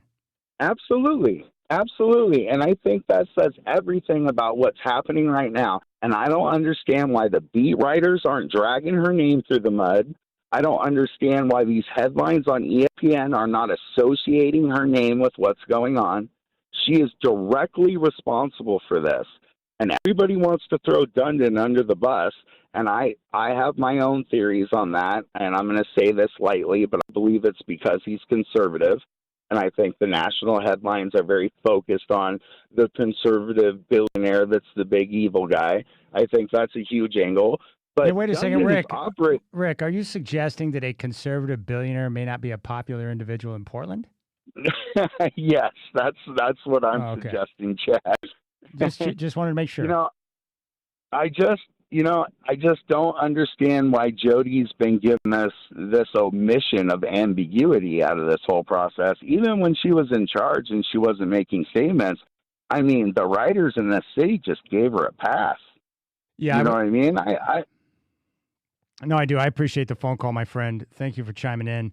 I would say Canzano's been the most aggressive of making sure that people don't forget that Jody is a big part of this.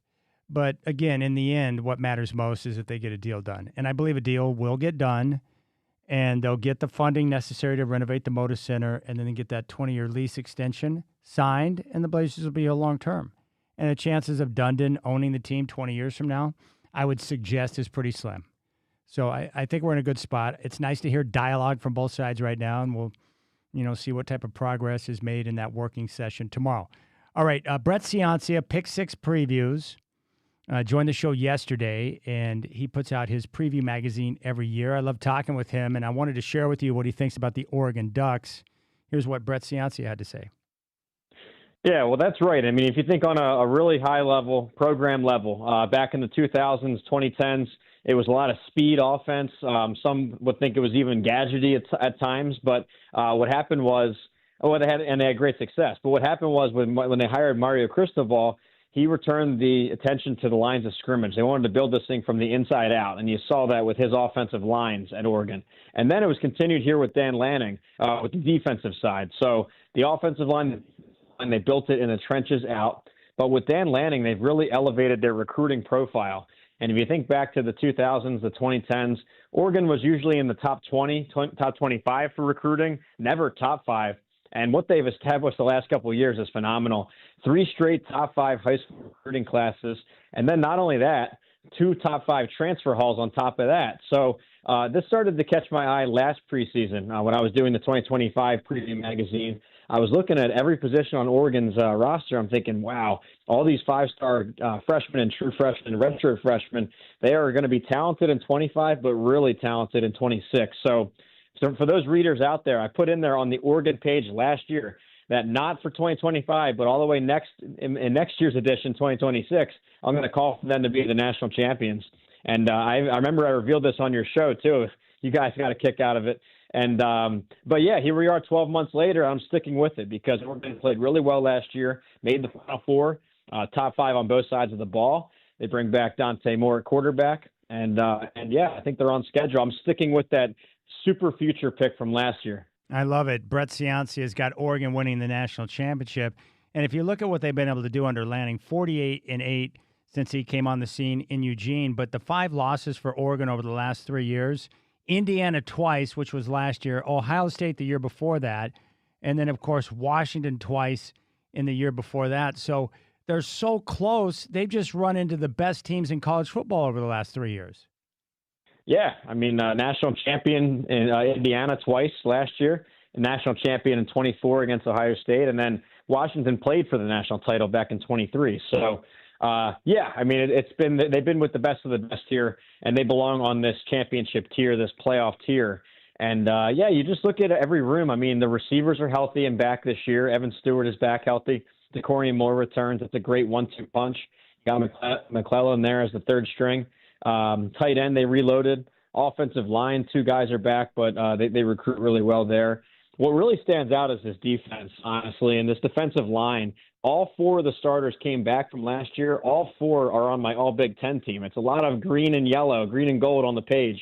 They're all back. They were so talented, that defensive line starting 4, that all the backups transferred out, and they were all rated as high 4-star transfers onto other Power 4 rosters. So love the defensive line. Lanning himself is a great defensive coach. They kept the coordinator hires in-house, so I kind of know what it's going to look like. I like that. And then the secondary, I mean, I never seen so much talent on paper. If you're going off recruiting and transfer rankings, it's 8 guys that, when they were recruited, were top 50 recruits, which are almost 5 stars. So unbelievable talent. It's all ready to cash in here. They steamrolled through their schedule last year, albeit the Indiana games. But I think with Indiana taking a step back, I think it's Oregon's time to become the 4th straight Big Ten champion, 4 different Big Ten national champion, too.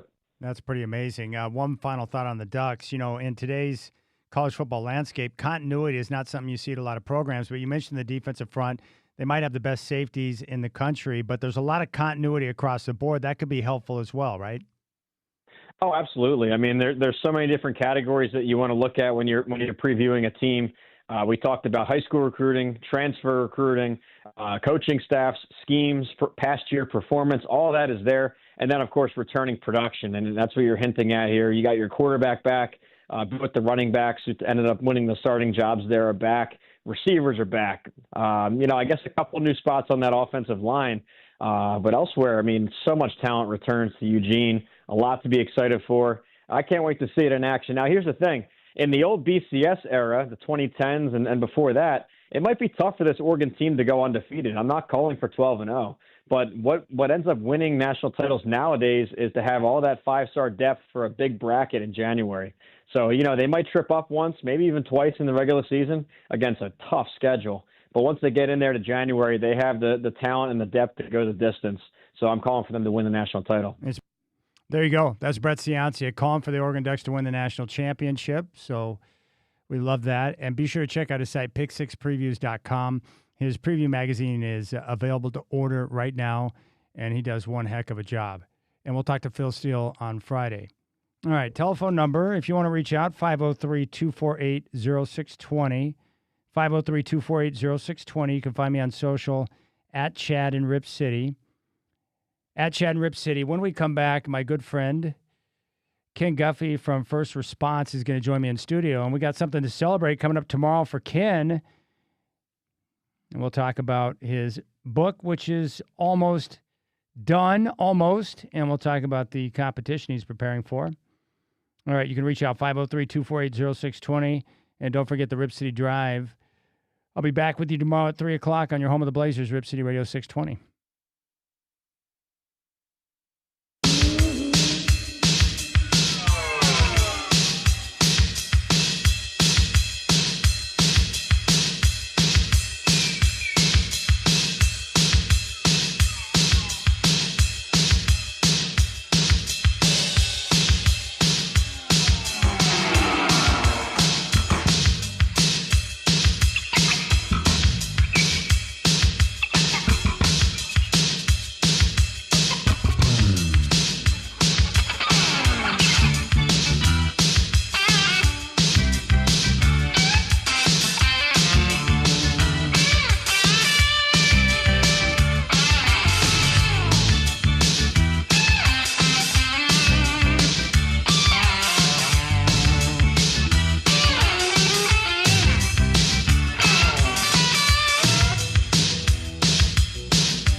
All right, Rip City Drive. Very happy to have my good friend from First Response Security back in studio, Ken Guffey. Ken, it's great to see you. Good to see you, Chad. How you doing? I'm very well. Now, congratulations. I found out and from a very good source that your birthday is tomorrow, and so I brought you a gift. I wanted to make sure that we celebrate the right way. I brought you a pre-workout supplement that I believe is the best I have ever had, and I talked about it with my workout partner, Luke, who is a trainer, the best of the best, and he agreed that that would be the best gift for you. So there you go. Awesome. This is great. I appreciate this. And it's got the, I think it's L-carnitine that it gives you that, you get a little bit itchy after you drink it, and it just kind of powers you as you get ready to work out. So it's awesome. Well, when you are up at 3:30 a.m. and you're at the gym by 4 a.m., any edge you can get to help with that is much appreciated. All right, so your bodybuilding competition, your very first one, you're 9 weeks out, and is this one that's going to be down in Corvallis? No, it's in Lincoln City. Lincoln City, Yeah. okay. Chinook wins. Okay, Chinook wins, 9 weeks away. So how is the training coming along? How is the process, your nutrition, the entire thing as you now are in the 9-week period? It's good. It's good. It's, there's areas that I hadn't really thought about before doing this. Yeah. And, luckily I've hired a coach and kind of walked me through this process. And, I always thought, well, the nutrition side, I've got dialed, the working out every day I've got dialed, but there's things that I'm required, I set a personal goal and I'm required to track every single step, making sure I hit, at this point, it's 1,200 steps every single day, which on days I go to the gym, it's been added in, a 30-minute, jog or 30-minute, walk at an incline in the morning to at least get those steps up so that by the end of the day, I don't have to do too much in the evening, right? Just a couple miles. But on days when I don't work out, like yesterday is the one day I'm working out 6 days a week. And so like yesterday, I get done with the end of the day after being in the office all day and working all day. And it's like, I've got 3,000 steps. I got a long ways to go. And so that's just, learning curve that it's like, hey, I've got to really focus on a lot more now. Yeah. The steps, are you walking in the evening and the morning, or what are you doing to fill that gap? Yeah, in the morning, just because I'm a little bit more pressed on time and making sure that I get, a full 90 minutes in of working out, make sure 60 minutes is lifting, and then I'll dedicate, 30 minutes to getting as many steps as I can. So usually that's going to be a run. But in the evenings, yeah, we're taking the dogs for a walk, just going in the neighborhood and trying to walk lots of hills around. So trying to get some hill work in and just get some quality steps in. That is freaking awesome. All right. How long until you get an author's copy of your very first book, which is almost complete? It sure is. So the manuscript is done. Yes. So the manuscript is 100% complete. Have you read through it? I have. And are you pleased with how it turned out? I am. The next step is kind of doing the audio, and I'm kind of on the fence on what that's going to look like. So are you going to read it yourself? Well, that's the part that I'm kind of like, man, it's a lot. But I do want it to be, I want it to be authentic. I want it to be my voice. So, going through that and going through just the whole process. I've read it so many times now because of, going back and doing edits, that I think it won't be all that difficult, but it's going to be timely. So how long will that take to read through to make an audio version? Well, luckily it doesn't have to be done in one setting, right? So you can do multiple sessions and kind of break it up because, we're talking 20 full chapters. We're talking, 32,000 words is where it kind of ended. Yeah. So it's gonna be a little bit of time to get through that. But I'm looking forward to that process. And now it's finalizing the book cover and the artwork, kind of what's going to be on the back and the marketing aspect. And so now it's just a little bit more of the kind of what that progress and what that process is going to look like. Who's writing the foreword? I will be. That's awesome. Yeah. This is great. All right, so we're getting closer on that. Your competition's 9 weeks away. Yep. I'm pretty excited because you did something really cool. You called me up the other day and said, hey, what if I do this? I said, that's a great idea. So when we're done with the show, we're going to go down because you actually brought your demo that you've been using, the robot. Yep. Forgive me for the use of the word robot, but technically it is. But yep. That you've been using for the security. Yep. and now I'm going to get a chance to see it in action. You sure are. So I brought the van and the whole nine. So we'll be able to set up the TV with the camera footage. You'll be able to see, the onboard cameras. You'll be able to see that PTZ and that thermal imaging. We'll roll it out of the van and see it do a tour. So in real life, you'll be able to see what this thing looks like. So when you go to a client and you're demoing the, this technology, like what are the things you're having it do to showcase its capabilities? So that's a great question. So I actually had a group of about 40. One of my sales guys today had a networking event in Bridgeport area. Yes. And he's like, Ken, if you're available, I'd love for you to come, bring the robot. I'd love for, so I did. And set up, I helped him with his presentation, talked through who First Response is and why we're so different, what makes us so unique. And then everybody came out and got to see it. And some of it is, even things like going up and over a curb, showing that this thing is Northwest ready, right? We deal with rain, we deal with wind, we deal with snow and ice, more importantly. This thing is ready. This thing can go over a curb like it's nothing. Go in the grass, go on the cement, go at a 30% incline. So it's kind of showing some of the capabilities of that. I'll have people come up and try to push the thing over and see that, this thing is 380 pounds. This isn't something that somebody's going to pick up and throw in the Willamette River. This is legitimate. 380 pounds. It is, with the batteries, it is 380 pounds. Wow. So it stands about 5'9" with the mast. And so it's, and you'll see it. I think the thing that everybody is taken back by when they first see it in real life is, I didn't expect it to be that big. I didn't expect it to, have that great of suspension. I didn't expect it to actually be able to do all of those things that it can do. That is terrific. Ken Guffey from First Response Security here in studio. Now, this is the demo. Did you drive down? Was it San Francisco that Yes. you drove to and haul back in your truck? Yeah, right? I sometimes I lack patience. Yeah. And so rather than waiting for it to get shipped up here, I literally jumped in the truck one morning, Like a drove all two-day the way trip down there. and Yep. drove all the way back. Drove all the way down in my truck, throw the thing in the back, the bed of the truck, and stayed overnight and came back up the next day. So what's been the response from people when you demo it and show them the capabilities? What's been the response? They're floored. They're floored at what the AI can do. And, the fact, like, and I shared this, I think the last time we chatted, even things like, a branch is coming, let's say it's a golf course and a branch has come down over the golf cart path, and it knows that it can go up to 6 feet to the left or to the right to make a maneuver. Well, if it sees that this branch it expands that entire, 12 feet, and it's like, well, I can't go either right or left. What do you want me to do? The fact that it then sends an alert to our operators just say, hey, I saw this. It's a tree branch. Go over the top of it. It doesn't have to ask the next time, right? It knows, okay, last time you told me to go over the top of it. It's learning. It knows that if it's a building like, where iHeart here is, and it's doing the exterior perimeter, if it's 10 o'clock at night, logistics on the unit itself knows that front door is always supposed to be closed. If all of a sudden that front door this particular time, and it does a route, is open, it's going to send an alert. Something is out of the norm. And so it's those learning capabilities that make it a game changer. And then having somebody at the other end that's actually able to make those critical decisions is what makes it so unique. So how does that work then if you have someone in your monitoring room and they're getting a message from the robot that, this is what's going on? Is it through an app or a computer? How do you communicate with the robot? It's on a screen. So they have a video screen up. It's a URL that comes across.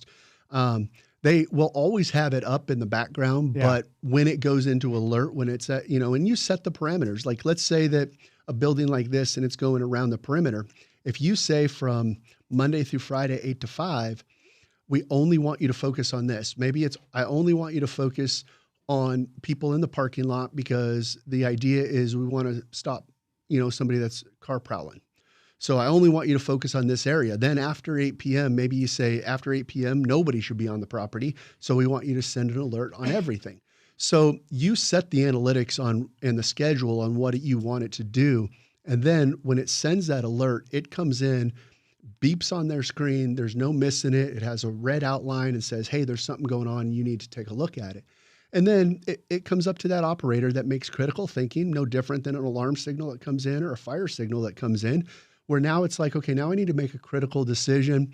And maybe the action pattern that the client says is, before you do anything, I want you to call down this EC list. So they're starting at the top and they're calling emergency contacts. You might find out, oh, you know what? The janitor, we forgot to tell you, the janitor is going to be there tonight. Please disregard. Okay, great. Well, now they can tell the unit to disregard. And if they say, hey, that, individual, if you see them again, just disregard it for the next 24 hours or for the next 3 hours, you tell it what you want it to do. That's great. Ken Guffey, First Response Security here in studio on the Rip City Drive. At that meeting you went to, like, what are some of the examples of different types of businesses that may have interest in, this type of security? Sure. So, ironically, one of the ladies that was there today happens to be part owner in a golf course. And she's like, hey, not only am I a part owner in this particular course, the other owner that is part of my organization also owns 26 other courses. They're based out of Texas. And I'm like, okay, well, let's chat. So, I mean, obviously things like golf course makes a lot of sense. Recently did and you're talking about like at a golf course, like the after hours, right? The after hours, but really this thing is 24/7. So even if it's, let's say you don't want it on the course during the day, maybe you just want it to do the parking lot, right? Because there's smash and grabs that happen in golf course parking lots all the time. You throw your clubs in the back of your car and you go into the clubhouse. The last thing you want to find out is you came back out and your, nice brand new set of clubs have just been stolen. Yes. So you can have it to where maybe you just want it near the clubhouse or you just want it in this particular area. Maybe there's a back maintenance shed that you want it to do during the day because you have transients or issues that people coming up from the river and doing stuff. So that's what's so great is it's 100% customizable. If you say, hey, I don't want you on the fairways during the day, then we can set that parameter. And one of the things here in the Northwest is obviously the time that a golf course is open changes based on how much sunlight we have. Yep. So that those things can be adjusted at all times remotely. We don't have to go back out and set anything new. We can just say, hey, let's now, if this area of the fairway needs to be watched at night, we can make that, sooner and sooner as the daylight starts to what's change. interesting about that? At one of the golf courses that I frequent, when I was there last week, there had been someone that had come in the night before and gone on a joyride on the golf course. Yeah. That's not something they want to have happen, but if you would have had monitoring, then that's something you would have been alerted to right away, right? Because the robot would have recognized, like, this is out of the ordinary. 100%. And also there's the visual deterrent, right? You see something like this, you're not going to lit drive up out like there a and go on a Christmas joyride. tree, right? It's lit up like a Christmas tree. It's got LEDs. It's going to see you before you see it because it's going to see up to 200 plus feet away. Oh, it does? 200 plus feet? The PTZ is a 36 times zoom. It's also, again, the PTZ is integrated with the infrared. It's what they call a white hot infrared, means that it's going to see a white dot 200 plus feet away and know that it's a person.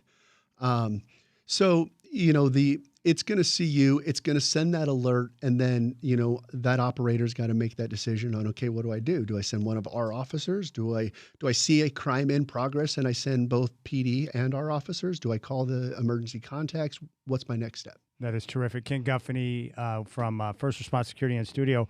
What other type of business, aside from the golf course, what else? So did a demo for logistics. I mean, data centers, shipping and high value material that high needs to be value protected. material. We're talking right now with a couple of contractors for large construction sites. Oh, yeah. That makes all the sense in the world.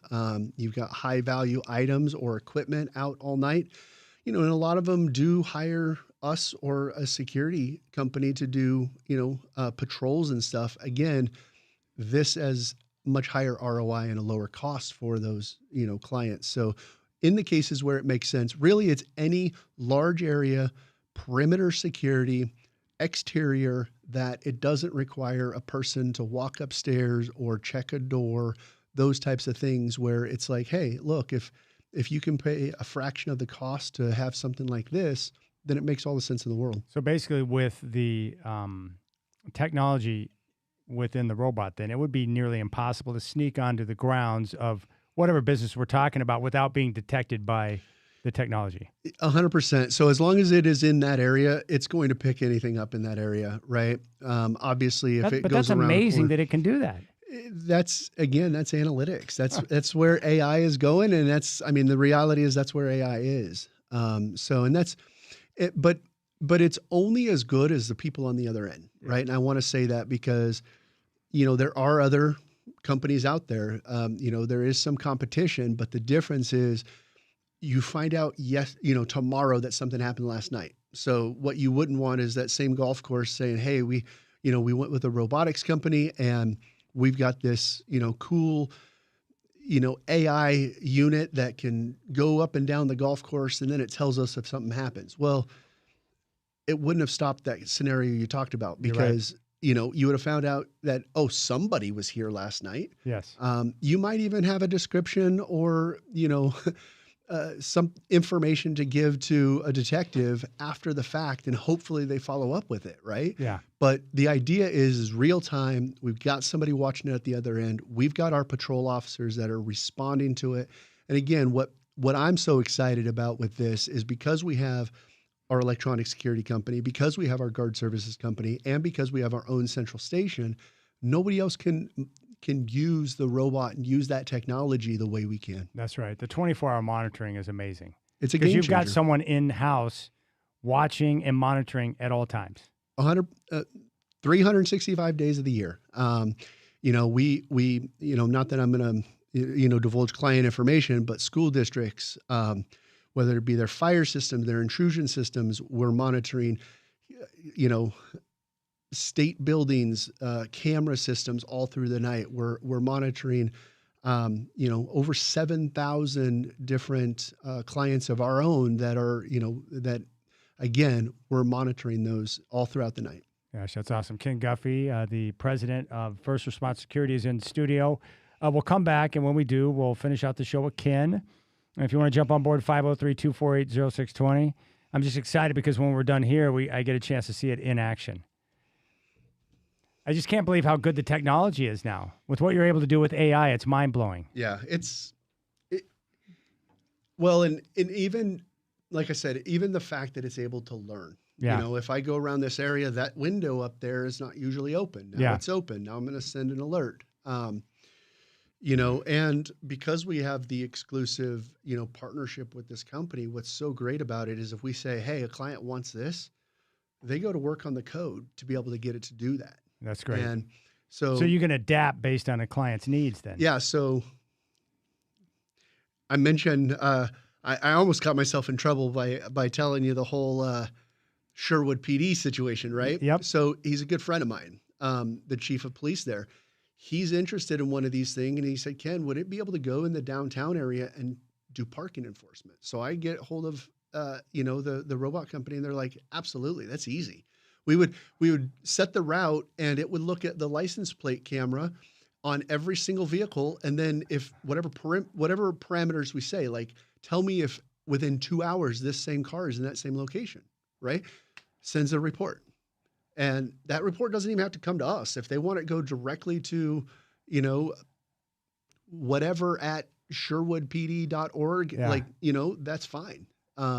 So there's so many different applications that even, I didn't really think about when we started down this road. Well, the good news is I have not received anything in the mail from Sherwood because I was not speeding, but I did see the flicker of the light, so it must have been someone on the other side of the street. Yeah. All right, more with Ken Guffey when we come back. You got the Rip City Drive. Hope you're enjoying your Wednesday afternoon right here in your home of the Blazers, Rip City Radio 620.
All right, nice work by Shacker utilizing the Mr. Roboto.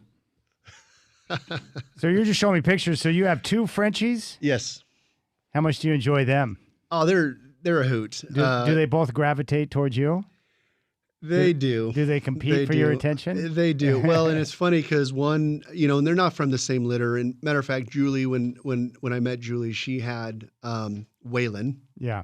The older one, and he's a brindle, beautiful, and he's just got a great personality.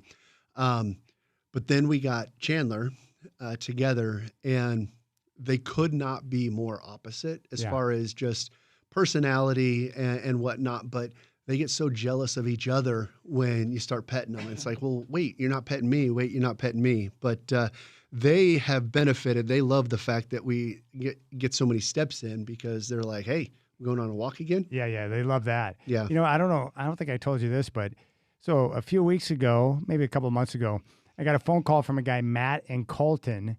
And I just know Colton because I used to call high school football games out there when I got into the business, but also I know that that's where I got puppy shots. Okay. So I said, Matt, he was talking about something, but all I could focus on was like, dude, that's puppy shots home. So I said, hey, Matt, you're from Colton. I said, that's where I got puppy shots from. He called back in that same broadcast before the end of the show to inform me that I got shots from his neighbor, which is his aunt, and because she breeds dachshunds. Oh, nice. And so there you go. So what a small world. Yeah. And Colton is a small town, but yeah, I think I have transitioned into I'm like Ace Ventura now. I think I love all animals. That's great. I carry treats in my golf bag when I'm out on the course so I can feed squirrels and bunnies or whatever. And there's been a bunny hanging out in my yard, and so I've been putting out water, and I got a bowl that I put some granola in, and this rabbit comes over and he's on it all the time. That's awesome. Well, it's funny because when I met Julie, and this is not to get sad or anything, but my best friend I had a 130-pound German Shepherd. His name was Shadow, and I had him for over 11 years. And then he passed, and it was and it was kind of hard because losing a dog is obviously is pretty hard, and it was so sudden. He just went from being completely healthy to all of a sudden we'd actually come back from the St. Paul rodeo one night, and that whole night I knew something was wrong, and I stayed up with him, and he had to go out like every 10 minutes, every 20 minutes. And so I'm on the phone with the vet, and the next morning we ended up taking him in, and they ended up having to put him down. And so it was pretty quick. And then when I met her, she had a Boston Terrier and Waylon, the French Bulldog. And not that long later, her Miles, her Boston, she had also had for a number of years, and he was, kind of up there in age. And so he had passed. And so we just had the one for a while. And then it's kind of funny because she's a huge Friends fan. So, which, before her, I'm like, it's a show. Yeah. but now, of course, as much as she watches it, I could probably recite everything. And when we ended up getting Chandler, it was on the day that the news came out that Matthew Perry had died. And so that's where he got his name. Yes. But he's just a personality, just always happy. I love that. Yeah, pets are the best. No question about it. Shacker, he and his wife, they take in rescues and take care of animals and stuff. How many rescues you got right now, Shacker? Well, that are living right now because the animal population is always changing. 2 dogs, 5 cats. Yeah, 2 dogs and a 5 cats. horse. And a horse. Okay. But the horse is not is the horse a rescue? No. Yeah, that's just Brenda's passion project. Yeah, part of the family. All right, Ken Guffey from First Response Security is in studio. You can check out their website, fr-inc.com or 503-207-5300.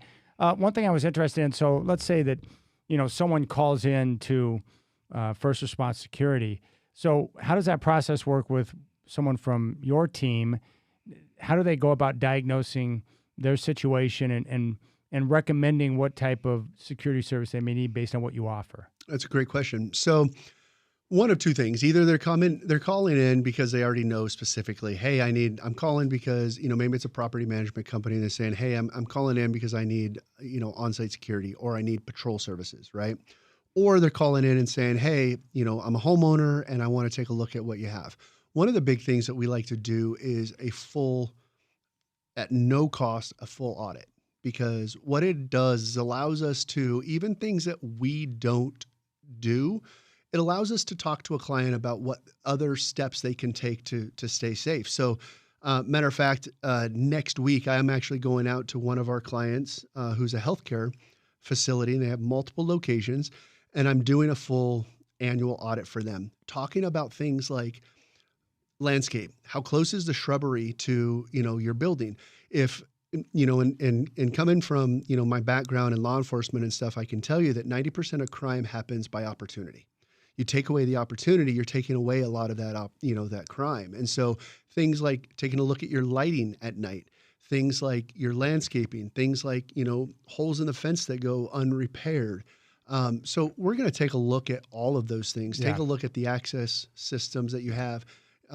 Take a look at, what your processes and procedures are for even employees. Like, if it's a coffee house and it's like, we don't close until well after, dark. And then our employees are required to park way over here because we want patrons to be able to park up front.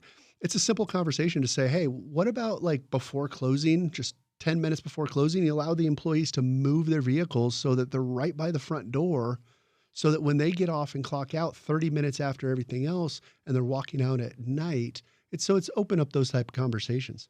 That is terrific. And a lot of these parking lots, whether it be at a school or a business, even the ones that I frequent, like some of them are not well lit, right? Right. So having that extra added piece of security can give you peace of mind, which is good. Yep. And of course, your vision is being able to help, like students, young gals at school who might feel a little bit threatened in a dark parking lot.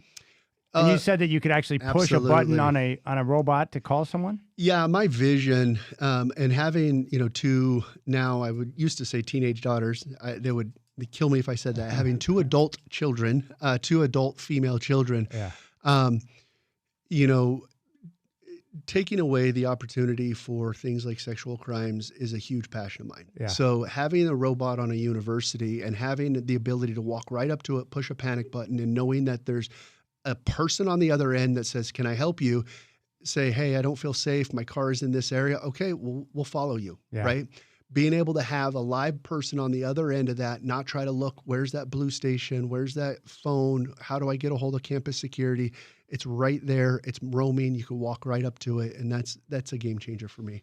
All right. Ken Guffey, the president of First Response Security. Be sure to check him out, fr-inc.com, or give him a call at 503-207-5300. First Response is the Northwest's only complete security solution in a category of one because everyone else falls short. Be sure to give him a call, 503-207-5300. All right, the show is over. Big thanks to Michael Shacker and our guest today. Now Ken's going to treat me to seeing the robot in action, which is going to be great. You guys have a good night. Ken, happy birthday tomorrow. Thank you. Appreciate it.